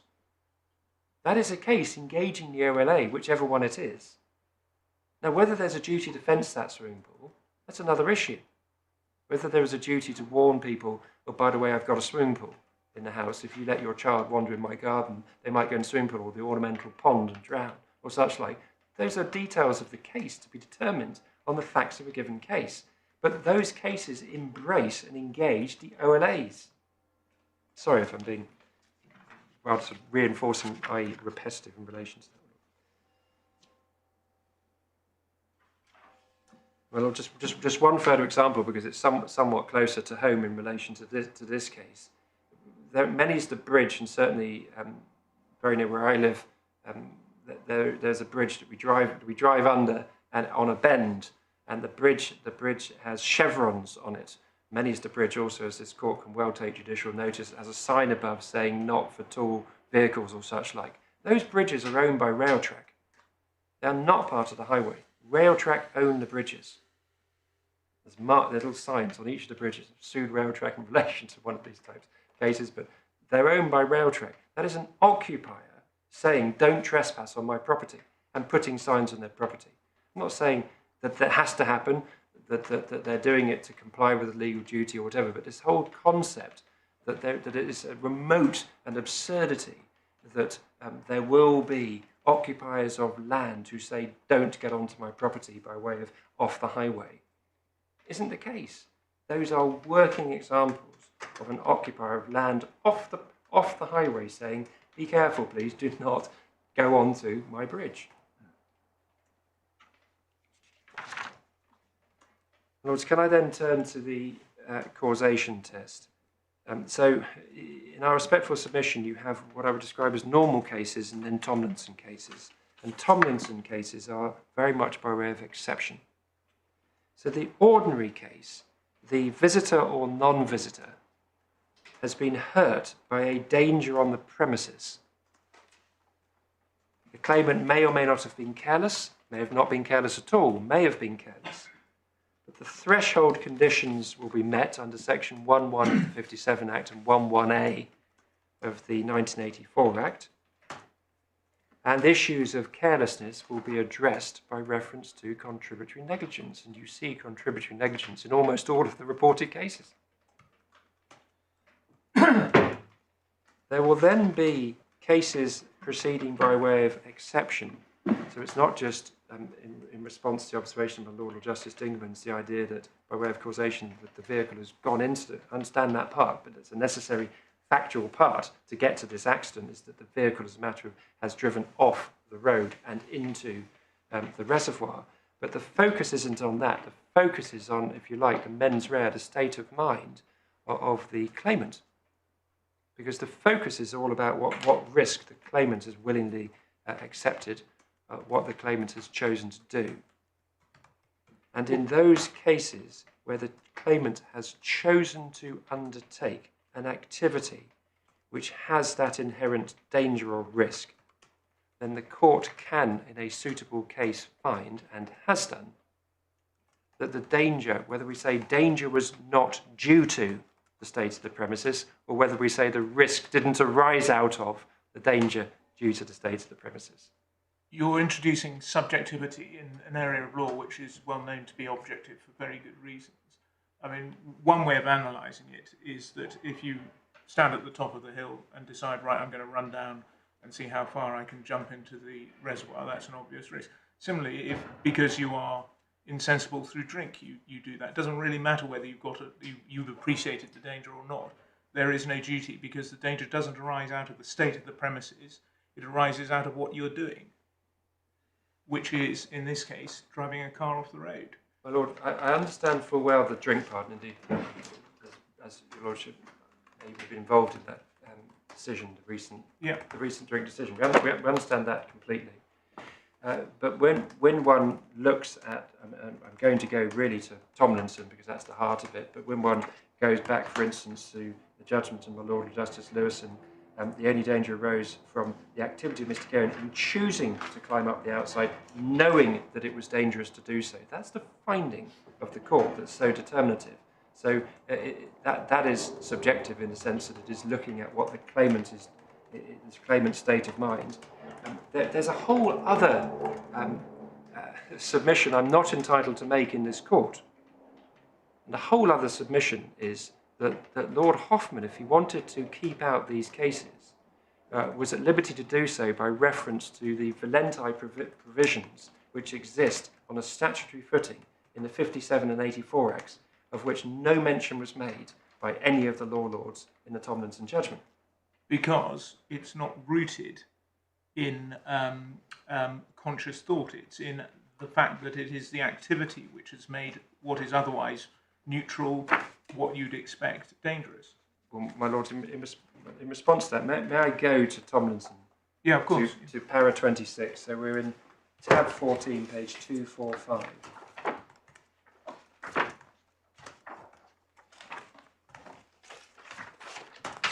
Otherwise, I agree, it would be a very surprising omission. Well, my Lord, I'll take you through the analysis of Hoffman, which, in my respectful submission, supports our submission.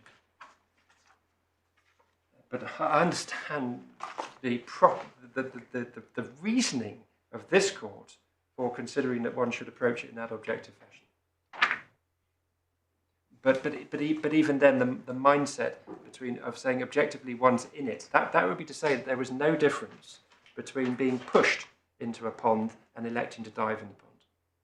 Well, your remedy may lie against the person who pushes you. Oh, my Lord, respectfully, that the law does not so operate on the basis that it then says, well, don't worry, because in a crowd there's an individual who's uninsured and you can go against them. The law does not so operate. If there's dual liability, it's not to say there isn't liability. No, I appreciate that, but the question is whether or not there is liability because you've been pushed into a pond.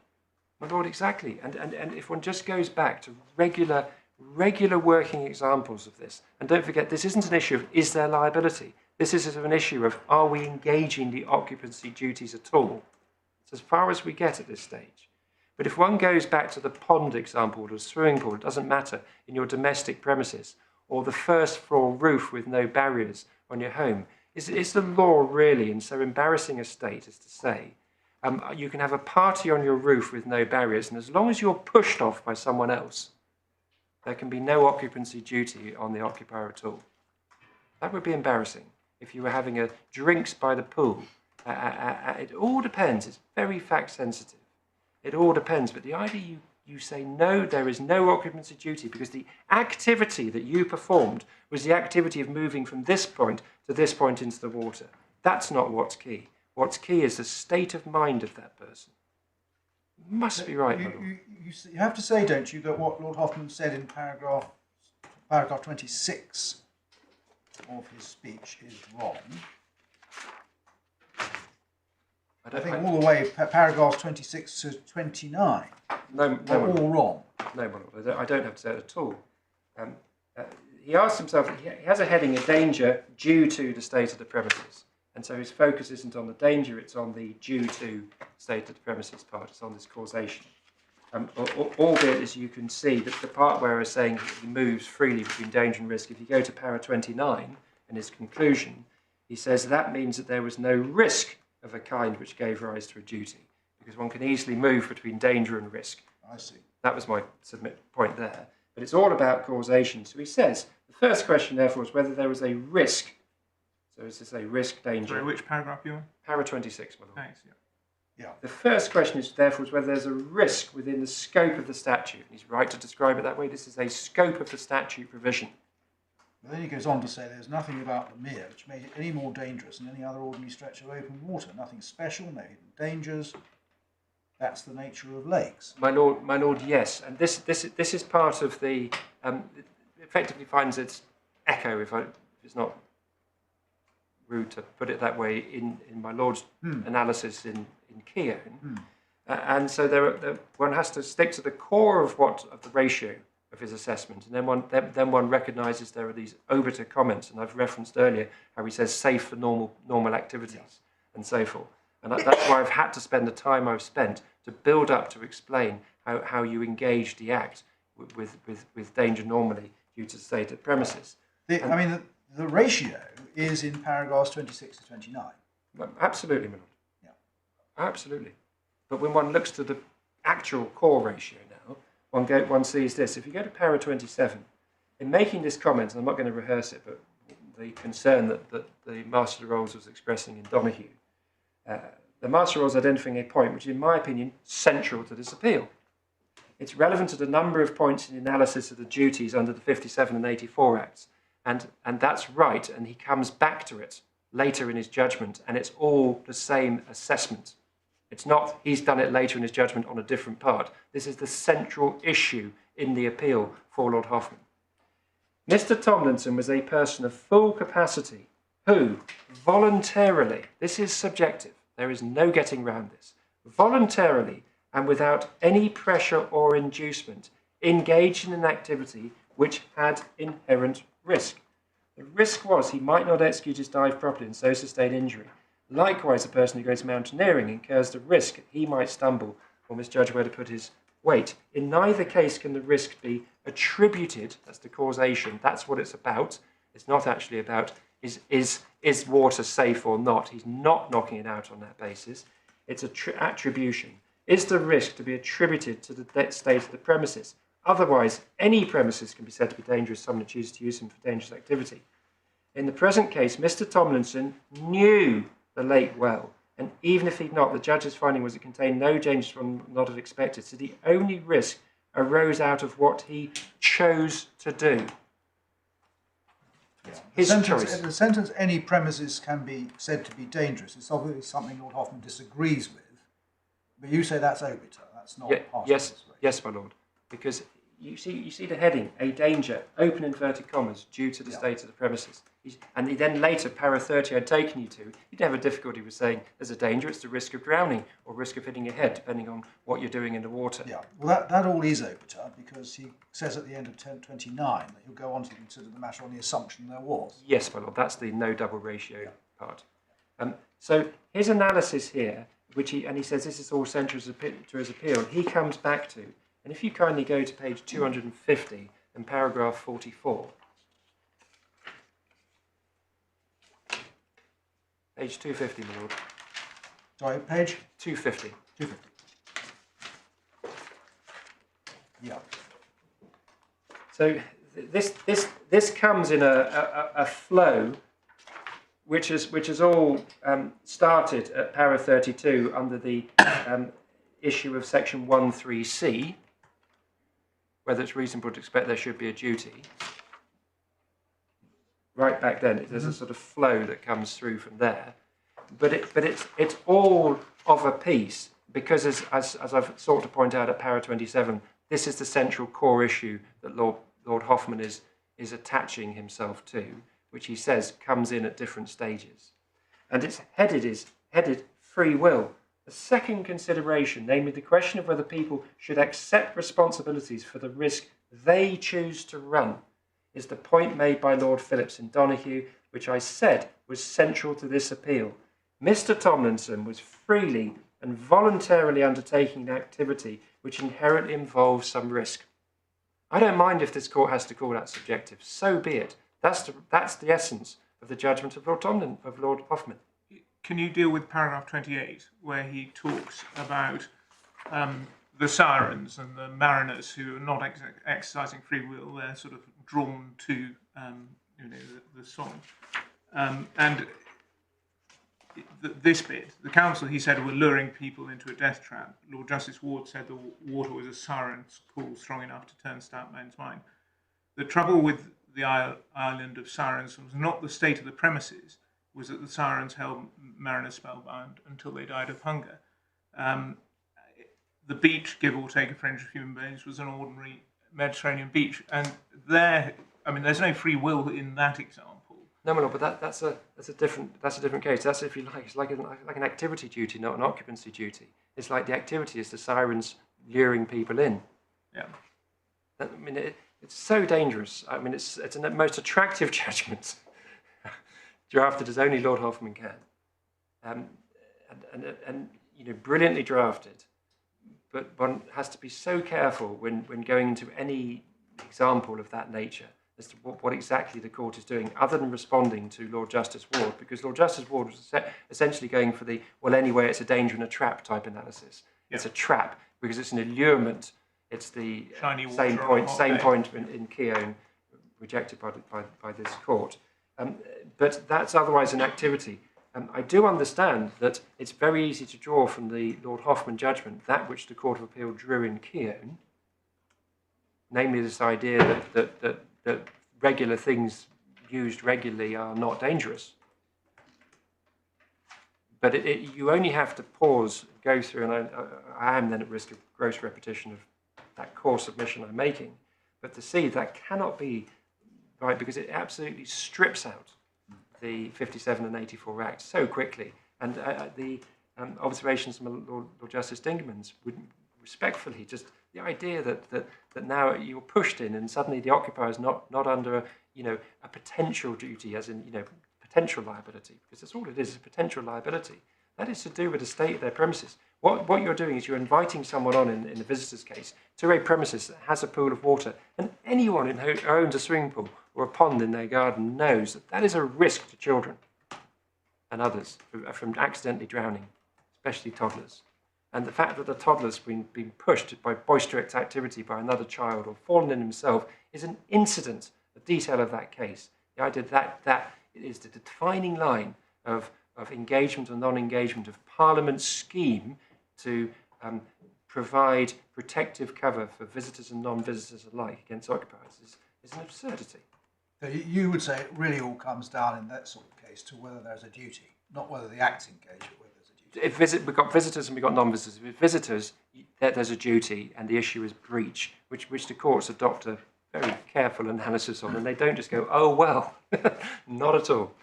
We'll make them pay. It'd be so sensitive to the facts of that case. But the only cases in which you're knocked out at the outset, and I do understand the natural disinclination of the court to sort of read in this sort of subjective part, because, with the greatest of respect, this is analysis which could, and one might say should, but not at this stage, have been undertaken by the statutory provision, which was in both acts of Valenti. Both acts provide expressly for Valenti. I can take the court to the relevant provisions, because that's in essence what's going on. It's winning. What slightly troubles me about your submission, which may be right or wrong, we'll obviously have to think about it, but is that you're having to say, well, the courts were in error not putting this all down to Valenti. I don't have to say it, my lord. Because you're not confronting the dangerousness caused by the state of the premises, and that is, I mean, you're right to identify any pool of water as dangerous, but what in this particular case caused the danger? Well, my lord, yes. In any case, that's why I have normal and exceptional. One must just, if one draws back from Tomlinson for just a moment, it's such a famous judgment, but it's sort of cast a spell of its own. One just draws back from Tomlinson for a moment. In any ordinary case, it's why I open with those submissions, where a visitor goes, the visitor may have been careless, may not have been careless at all, and the visitor suffers an injury by reason of falling off a roof, falling through a window, into a pool of water or the like. We're engaging either only the foothills in the Trespassers Act, because we've got to get through the whole of Section 1.3 before we have a duty, or we have engaged the occupier's duty, and that is as it should be. So we're now looking at an exceptional category where the court is saying, although all of that is obvious, and the causal connection is entirely obvious, but because you've suffered your injury as a result of the very risk of drowning due to the state of the premises, the pool of water. So it's obvious that the causal connection is all made out. There will be an exceptional category of cases where, respecting the free will, words of Lord Hoffman, not my own, the free will of a particular claimant, where that claimant has freely and voluntarily chosen, and you'll see the word chosen in all the judgments, chosen to engage in an activity which is dangerous, knowing that it's dangerous, then it can exceptionally be said that the danger has arisen or should be attributed legally to the actions of the claimant and not the state of the premises. But that is the limit of Tomlinson. I do not need to say Tomlinson was wrongly decided. I simply make submission to say I understand this court's concern that one would normally want to proceed on an objective basis through the scope of duty provision at the outset, and simply provide an alternative reason as to how that could occur. But I don't need to do that at all. And we're bound by Tomlinson. That's what the courts have found. So all the Tomlinson cases could have been knocked out on a different basis, but but you will see some of them you don't really see. So in Ratcliffe, it's not crystal clear whether Lord Justice Stewart Smith has knocked it out in Section 1.1a. I don't think you find somewhere where he says it's Section 1.1a, but you do in Keogh.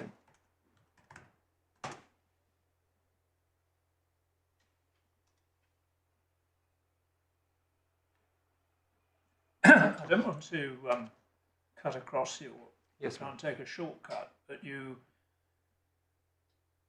appear to be criticising the judge for failing to analyse properly the various steps he has to take by reference to the 1984 Act. Yes, my lord. And I can see the thrust of that criticism.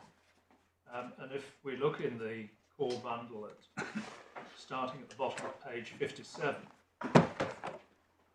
is where he sets out from that point to the lower part of page 59 why it is he's going to take the step he does. And he says at the bottom of page 58, the first sentence of paragraph 14, and I know the defendants have mounted arguments about state of the premises, he says, it matters not for that conclusion, namely, the one he's about to come to in effect, whether the alleged danger giving rise to the alleged cause of action is due to the state of the premises, etc. And on the face of it, in paragraph 15, though he doesn't properly express it, he's referring to subsection 3 of the Act. So that's the case we're having to deal with. My Lord, in my respectful submission, that is entirely correct. In our skeleton argument, we set out that our understanding of the judgment was it was really knocking out on a breach stage. But I then said, well, I'm going to try to cover all bases. Respondents' notices have then been put in, and so then we face these issues in any event. But that's how we put it. It wasn't entirely straightforward, but it's our paragraph 18, where we say the claimants would normally interpret this as a finding that there could be no breach of duty. You then face the judge's reasons for refusing permission. He says everything's academic after section 1(1)(a). So yes, my Lord, I accept the proposition that there's a degree of opacity. But at core, he's saying there was no breach because the supposed act that should have been engaged in was putting up a barrier or some such. Yes, my Lord. And that's my understanding. that's not something you could reasonably be expected My Lord, to do. My Lord, yes, I would like not to have spent this much time on this part, but because it's all over the respondent notices, and because it isn't entirely straightforward, it has taken some time to go through my case. Well, it's very helpful, Mr. Brown. I'm grateful. But can I just return to the normal case, what I called a normal case, and just make this point, and whether or not it influences my Lord Justice Dingemans or not? Because if you can be pushed by someone else and you can fall over yourself, there shouldn't be a material difference between falling over yourself, tripping, and someone pushing you, like accidentally nudging you in a party next to a pool. That cannot again make a difference. Or the cyclist on the Lay Bridge who either falls off because he trips up himself, or someone rides too close and pushes him. Or too many people, not so deliberately. That might give a whole. Someone deliberately pushes you, then you've got interesting novice actors type issues. But sticks at a sort of just too many people and someone falls in. And the general approach of the courts in relation to that issue is always to recognise that that's an issue which doesn't take away from the existence of the original duty. And actually, in our bundle, we have cases when we were seeking to meet the arguments that there's no duty of care at common law against the highway authority, which is the points of general application. I'll just briefly take you to them if I may, because they're in the bundle. I'm going to start with Target and Torfane, Authority tab 7, which starts at page 85.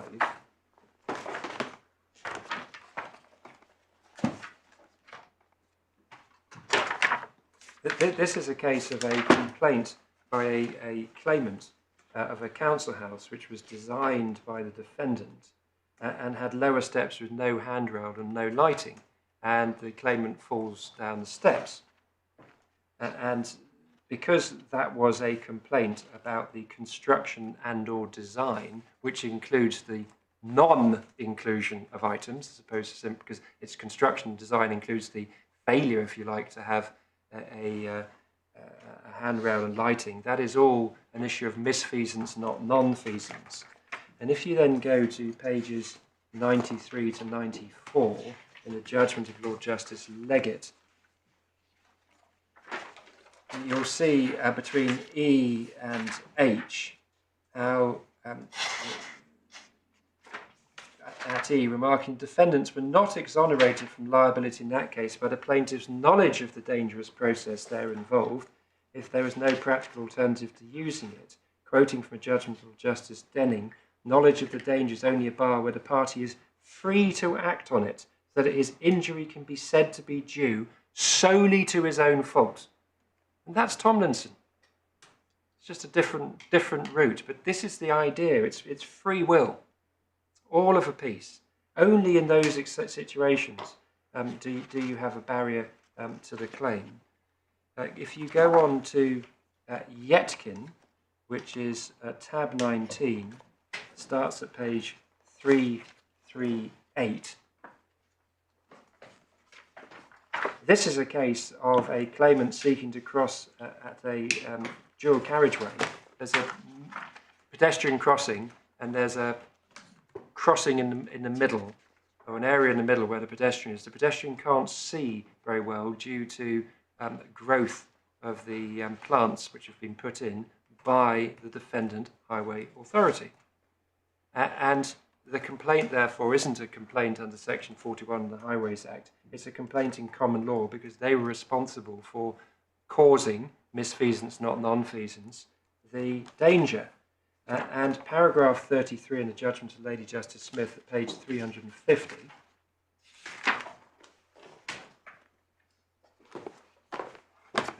Lady Justice Smith had to work to show how people had misconstrued in that case the judgment of Lord Hoffman in Gorringe.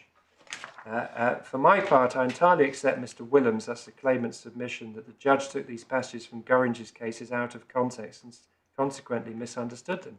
He thought that they imposed additional requirements on the claimant bringing a conventional common law claim against a highway authority for creating a hazard on the highway. There are no such additional requirements. The highway authority had a duty to all road users, whether careful or negligent, to use reasonable care in the manner in which it exercised its powers when it created and maintained the crossing facility. And lower down at G, no need for the judge to consider whether the danger created by the bushes amounted to a trap or enticement. And that was dealt with again by a finding of 75% contributory negligence. Then we get Hart, which is the Selby disaster case, tab 13, starts at page 188. So this is the car, the driver falls asleep, he drives off the road, there isn't a crash barrier. There is a crash barrier, but it's not as long as one of the parties said it should be. He goes down a very steep embankment, he ends up on the railway line, and of course the Selby disaster then ensues. His road traffic insurer pays up and then brings contribution proceedings against the highway authority, see paragraph 4 at page 190. And for these purposes, it's convenient judgment, because at paragraph 45, you get reference to the following. I would go further and say that even if the vehicle leaves the highway partly through negligent driving and partly from a danger negligently created by the highway authority and causes damage to someone beyond the highway, that person can recover from the highway authority. And then there's quoted a famous judgment, London Passenger Transport against Upson. You see the quote, which is often referred to in later cases. A prudent man will guard against the possible negligence of others when experience shows such negligence to be common. Now, all we're dealing with here is section 1.1a. We're going to come to section 1.3, which has the whole foreseeability test and so forth. But all we're saying is carelessness by the claimant, and it may be carelessness by the claimant's colleague standing next to him or her, isn't a barrier or bar. It's not how it works. You don't say, ergo, a defendant who otherwise would be liable isn't liable. It's just not, it's not a sound system of law. Even when that claimant can see the obviousness of the risk of taking you to passage in James, that's a factor to be determined under the 57 Act, a factor to be determined on breach. It's not determinative. That's again a misunderstanding of Tomlinson, that there's this idea that the risk is obvious, objective, the risk is obvious, ergo you lose. That was the understanding of Tomlinson. That is not correct. It is not a purely objective assessment. It requires an analysis of the subjective state of mind of the claimant as to whether that claimant freely chose to embrace this risk so as thereby to break the ordinary causal link between danger and state of the premises.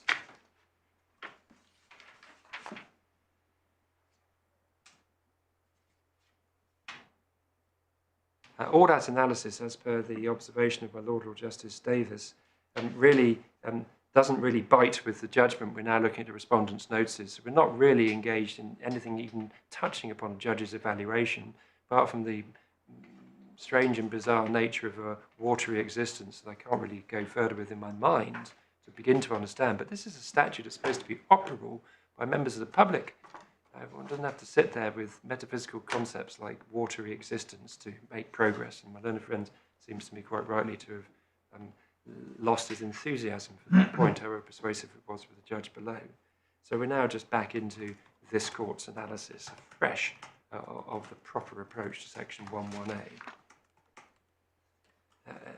from which the court will understand my submission that the reservoir, whether one says the reservoir constitutes the danger, the reservoir is the state of the premises, the danger is the risk of going into it inadvertently or the risk of suffering injury as a result of going into it inadvertently. We get there by hook or by crook to the analysis that it's all linked to the state of the premises which is that it's a reservoir full of water which is liable to and did drown someone who inadvertently went into it.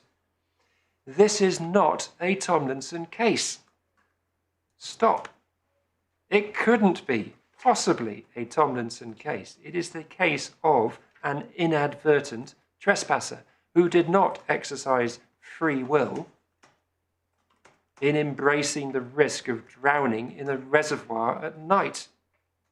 To do so, the facts would have to be she intended to drive into the reservoir at night. So if somebody was swimming in the reservoir and drowned, you would say that would be a Tomlinson case. There's still the danger. The danger is there, the reservoir is full of water. But if they choose to swim, then they're like Mr. Tomlinson, are they? It really depends, my lord. Because it requires an analysis on the evidence.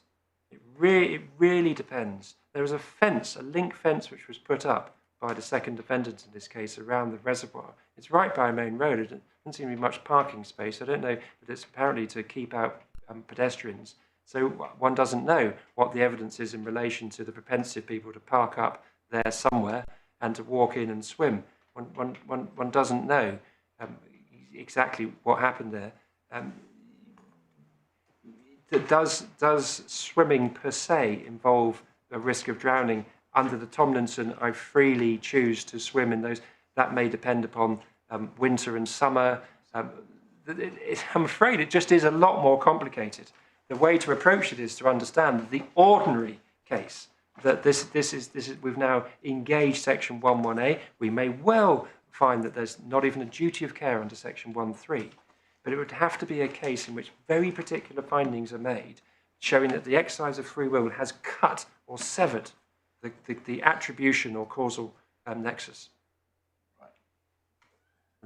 That's in my respectful submission, truly understanding the limitations, if I can put it that way, of the application of Tomlinson. Now, when you get a person who dives into a swimming pool, you get that which we've seen in so many cases. You get that evidence.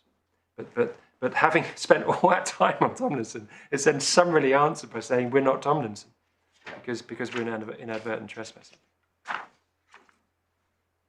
My Lord, can I proceed, please, with section 1.3c, because for these purposes, and it is important, section 1.3a and 1.3b are met. So if we can kindly go back again to the authorities bundle, we haven't yet looked at section 1.3 other than I very briefly took the court to it. It's page 12. So we're now in a scenario, and it's important to give it this setting. We're now in a scenario where the defendant, D1, D2, the court is analysing, does this defendant owe the common duty of care? This is the extra step in the 1984 Act. It doesn't exist in the 57 Act because, of course, one doesn't rush to find duties of care to trespassers. And this is in a situation where the court is starting on the basis that the defendants were aware of the danger or had reasonable grounds to believe they exist and knew or had reasonable grounds to believe that the other, and the other is a category, is the individual in a category of persons. I say that because in Tomlinson, so says Lord Hoffman, that's I think 25, so that's page 245. If you kindly just dip back, sorry if it's a bit annoying to dip again. I'm going to come back to the wording of section 1.3, but anyway, it's page 245, para 25. When Lord Hoffman starts off scope of the duty under the 84 Act, he says the conditions in section 1.3 of the 84 Act, etc. And he says F. He says, sorry, where are you? 25? Para yes. 25, page 245. Yeah. F. Secondly, the conditions have to be satisfied in respect of the claimant as another, that is to say, in respect of a class of persons which includes him, and a description of risk which includes that which caused his injury. And the class here is? Right, vehicular users, I would say, of the highway. Well, is that right? Vehicular users of the highway go nowhere near the water. The class is vehicular users vehicular users of the highway who lose control of their cars and go through the fence. Oh, yeah, yes, yes, my lord. I mean, I don't want to stop the causal chain of events that are necessary to end up being a trespasser in this case. Absolutely. No, I mean, the question is, he knows there was reasonable grounds to believe that the other is in the vicinity of the danger. And so vehicular users of the highway are in the vicinity of the danger. All vehicular users of the highway. My lord, this is again back to this whole issue of the concern that there's some sort of mass expansion. A driver in London is not in the vicinity of the reservoir in Cornwall. No, I follow. Somebody driving along the road, this road. Driving on this road. Whichever side of the road they're on. They're in the vicinity. My lord, as ever with in one sense, I don't say it's an arid question, but in one sense, one has to sort of wonder where quite one is going with, because one could say, should it be at night as well? Because we get that from the Donahue judgment that it's like in winter as opposed to in summer, and so I don't mind whether it's dealt with in one sense in a high degree of specificity or a greater degree of generality, because I don't think anything strictly turns on it when one focuses on this case.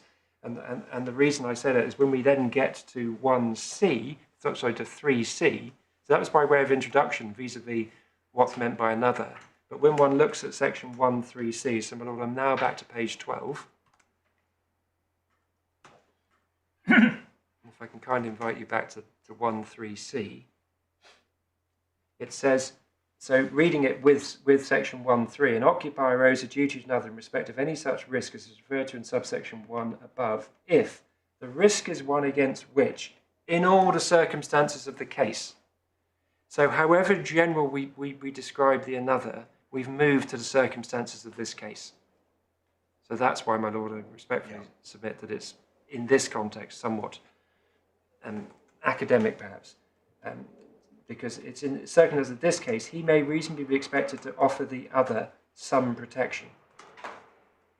So that other may have been, the other, as Lord Hoffman says, is the individual, but looked at through a class normally, but actually once you get to 1.3c, you're looking at the individual because you're looking at the circumstances of the case.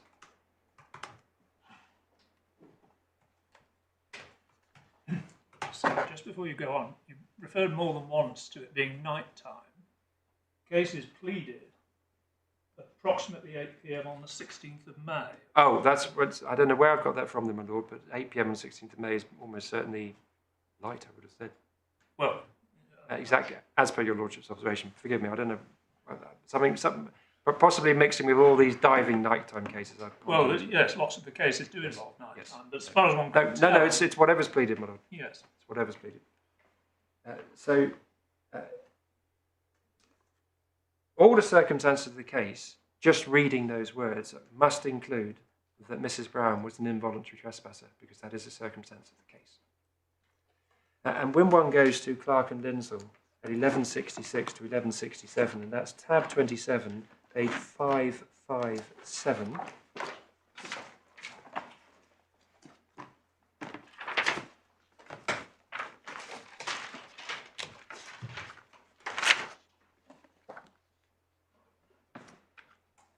the authors of the textbook suggest, as you can see at 166 to 167, that the 166 last part, section 1.3c must have some different function, namely to make it clear that some classes of trespasser can never complain of the state of the premises, however negligent the occupier. But who are these accepted classes? It's submitted this matter is best approached from the point of view of the injured trespasser. The essential question should be, would this claimant be unreasonable if he were to complain of the state of the premises? In some outrageous cases, the answer is clearly yes, i.e. it would be unreasonable. And here is the court killing off the sorts of cases that are going to be of judicial concern. So the burglar doesn't get to say, the footpath en route to burgling you was unsafe, or your roof through which I brilliantly accessed your flat didn't have barriers on it. They're all knocked out. And then do you see after the footnote 344, it continues, by contrast, a child who goes on another's land for an innocent purpose would seem to be reasonable in expecting some care to be taken for his safety. And the same, it's suggested, goes for an adult who trespasses where he neither knows nor ought to know he's doing so. Footnote, trespass being a tort of strict liability, see Vinot and Kerr-Addison Mines, and we've included that within the bundle, the Canadian case, because there are so few cases in relation to these issues. You see the authorities I've put before the court. We haven't filleted the authorities to sort of only find the good ones. These are the authorities that you find in relation to the 84 Act. There aren't many of them. Where under the rule in Harrington, the Supreme Court allowed an unwitting adult trespasser to recover. So the clear suggestion there is it is of essential importance to recognise that you are dealing with an involuntary trespasser.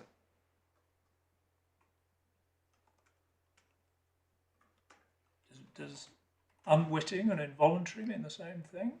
I mean, yes. As the unfortunate lady was driving her car through the fence and into the reservoir, obviously nothing like this was going through her mind in view of the appalling tragedy that was about to befall her. But she realised she wasn't supposed to be driving into the reservoir. Oh my lord, yes, but I mean, we're dealing with the most sophisticated legal system. English law, English and Welsh law. We're dealing with a system which prides itself, as Lord Legate only sought to emphasise recently in one of his judgments, that delivers practical justice. That's what lies beneath. The idea that one would cut the causal chain at the point of saying, I don't know, I'd have to think of an example, but it's like saying you're pushed into a pool, and at the moment you're being pushed in, you suddenly realise you shouldn't be in this pool. That one has to look holistically at this to understand what's happening. What's happening in Vinot was people on a snowmobile were driving around thinking they were using public routes. They weren't. They were actually using a route that was private and owned by the mine, and the miner put a barrier across it, and the guy drove straight into the barrier. And by majority, it was held as liability. These aren't easy cases, as in, they do divide the courts. And they divided the court in the Supreme Court of Canada. All I'm seeking to say, Mr. Weir, is that the very unusual circumstances of this case, on any sensible meaning of the word inadvertent, yes, my lord. This claimant, or rather the claimant, the deceased, my lord. Yes. The deceased, was acting inadvertent. Yes, my lord.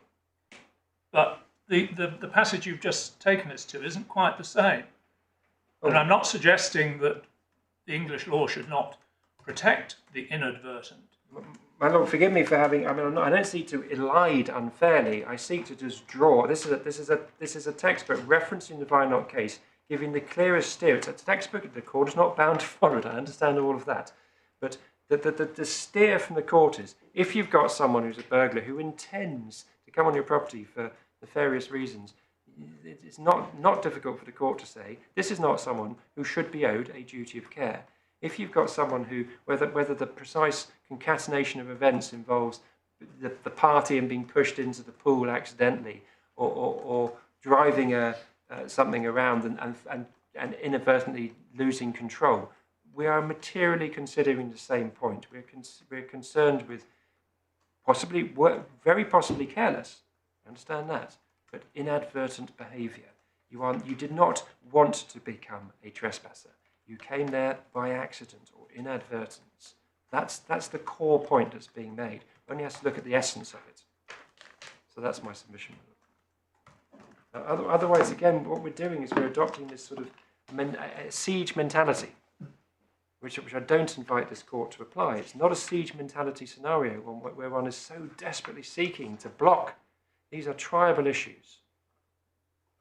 We don't have to pass a threshold that says we were owed a duty of care. We have to pass the threshold to say we are not bound to fail on that issue at trial. It's an issue which the court will have to consider, bearing into account all the circumstances of the case. My Lord, under section 1.4 again, may I I'm going to come back to, it's going to be slightly annoying for you because I'm going to come back to Clark and Lindsell, but I would rather introduce section 1.4 as the act. So whether you want to keep your fingers exactly where we were. Are we going back to section 1.4? Yes, my lord, it's best. I'm on to section 1.4, and then I'm going to deal with the judge's approach because he deals with them effectively together, as far as I can work out. So section 1.4, page 12, my lord. Where by virtue of this section an occupier of premises owes a duty to another in respect of such a risk, the duty is to take such care as is reasonable in all the circumstances of the case to see that he does not suffer injury on the premises by reason of the danger concerned. That's a breach test. First of all, the court can immediately see in all the circumstances the case is repeated. In others, we're again entirely specific to this case. This and indeed section 1.3c require a balancing exercise to be performed. So for this, I'm going to go back to Tomlinson. Does section 1 subsection 4 add very much to 3c? My lord, that was the issue that interested the authors of Clark and Lindsell in the passage to which I took you. Yeah. That was what interested them. Was what do I do at 1.3c? If you come to the conclusion that the risk is one against which the occupier may reasonably be expected to offer some protection. Yes, my lord. Oh, I see. Yes, I see. Such codes. Yeah, I mean they are different. It's a threshold to get to the existence of the duty, but they're interesting because both are specific to all the circumstances of the case, and both require a balancing exercise. And to make good that submission, I'm going to go to Tomlinson, but just to rehearse, at 557 in the authorities bundling Clark and Lindsell, that was the question that the authors asked themselves. Since 1.4 presumably takes account of the fact that any reasonable occupier is more solicitous for lawful visitors and trespassers, section 1.3 must have some different function. That was the 557. It's my fault because what I did for want of time is take you to the latter part of 1166, which didn't put it in a proper context for you, my lord. But that was the question, exactly as your lordship asks. Right, going back to Tomlinson. My lord, I am. Endless chopping and changing. Apologise. So if we then go back to Tomlinson and pick it up at paragraph 34, page 248, so tab 14, page 248, paragraph 34.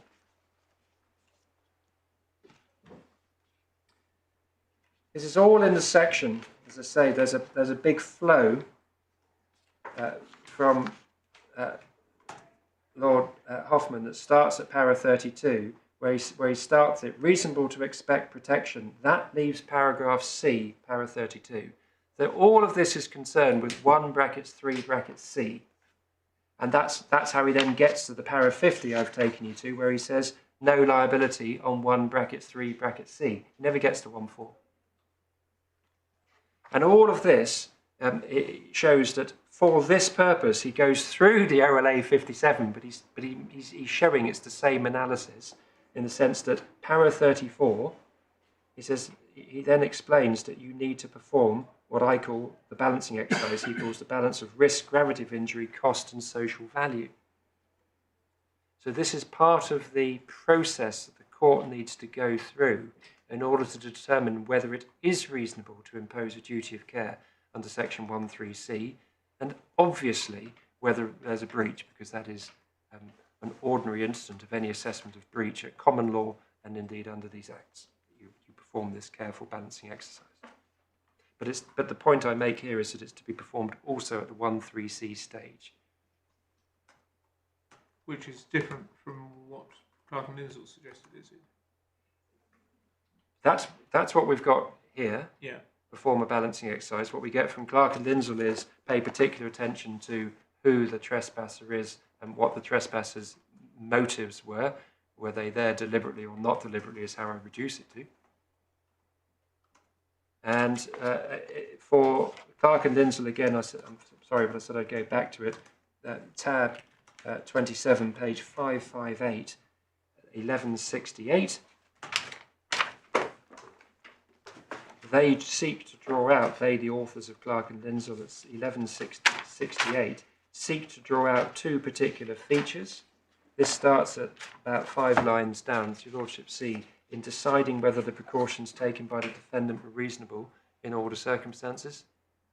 It's suggested that 2 circumstances are particularly relevant. The first is the seriousness of the danger. An occupier must presumably take more steps to keep a trespasser out of or away from high-tension cable than from something not obviously harmful, such as a pile of stones. The second circumstance is the type of trespasser who's likely to come. That's how they analyse it.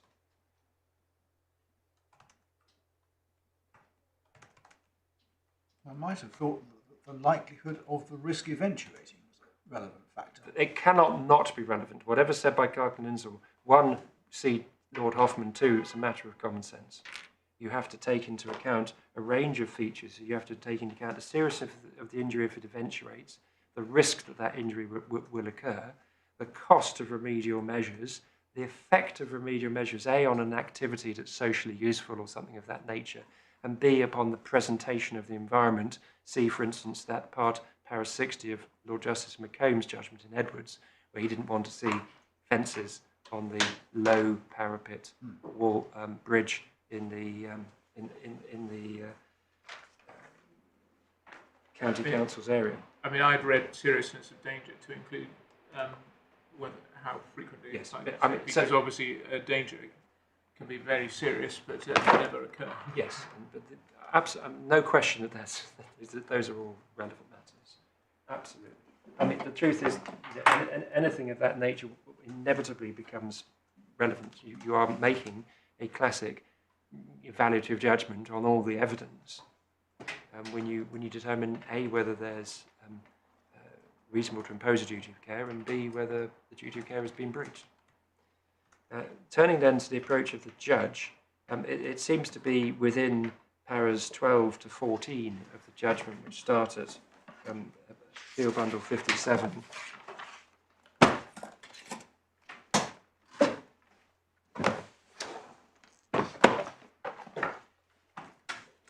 He starts para 12 at the bottom of 57, saying the central question is, as regards D1 and D2, is whether it's sufficiently arguable an occupier is under a duty to prevent trespass by either the type of secure barrier contended for or by a warning if you drove around the bend. And as per the observation of my Lord Justice Davis, those look like breach issues because he's not doing it at an anterior stage. He's doing it by reference to the steps that should be taken.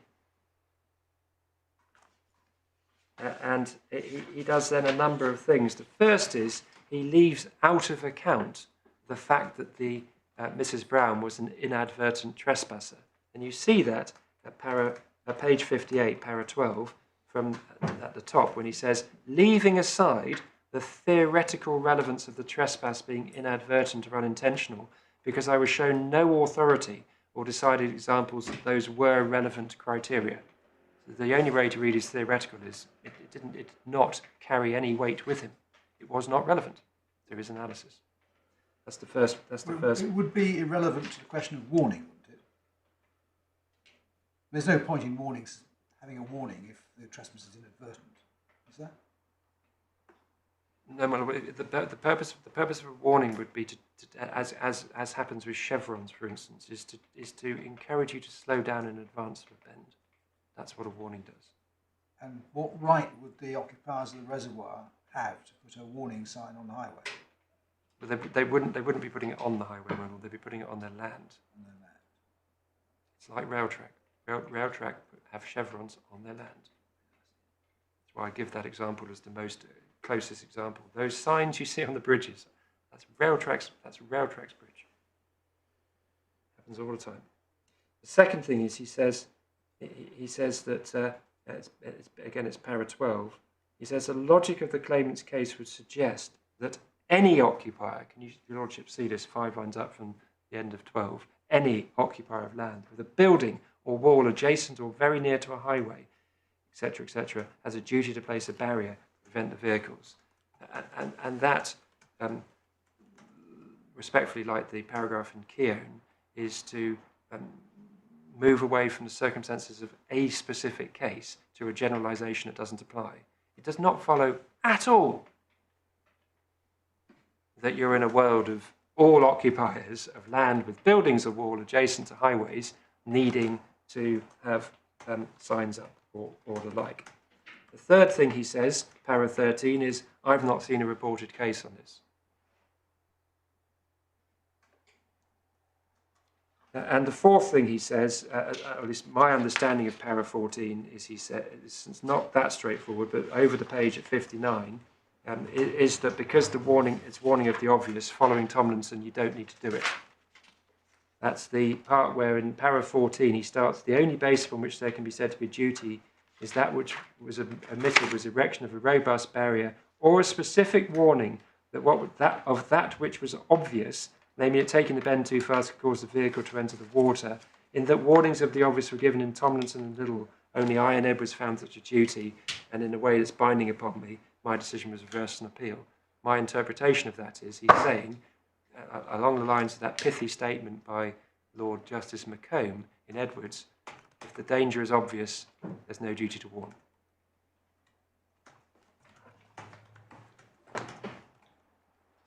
Right, is that a convenient moment to pause? Of course, my lord. How are we doing for time? Very well, my lord. Better than seems. Right, all right. So how much longer do you think you'll be? Well, my lord, there's so much work to do on section 11A. Yes. But by comparison, I really feel I'm going to be ripping through matters. We have been blessed with 2 days, which is quite unusual. Normally we're compressed into incredibly short times. I do understand that our friends will have their right to make their full submissions, but I would anticipate being finished by 3. 3. All right. 2 o'clock. Okay.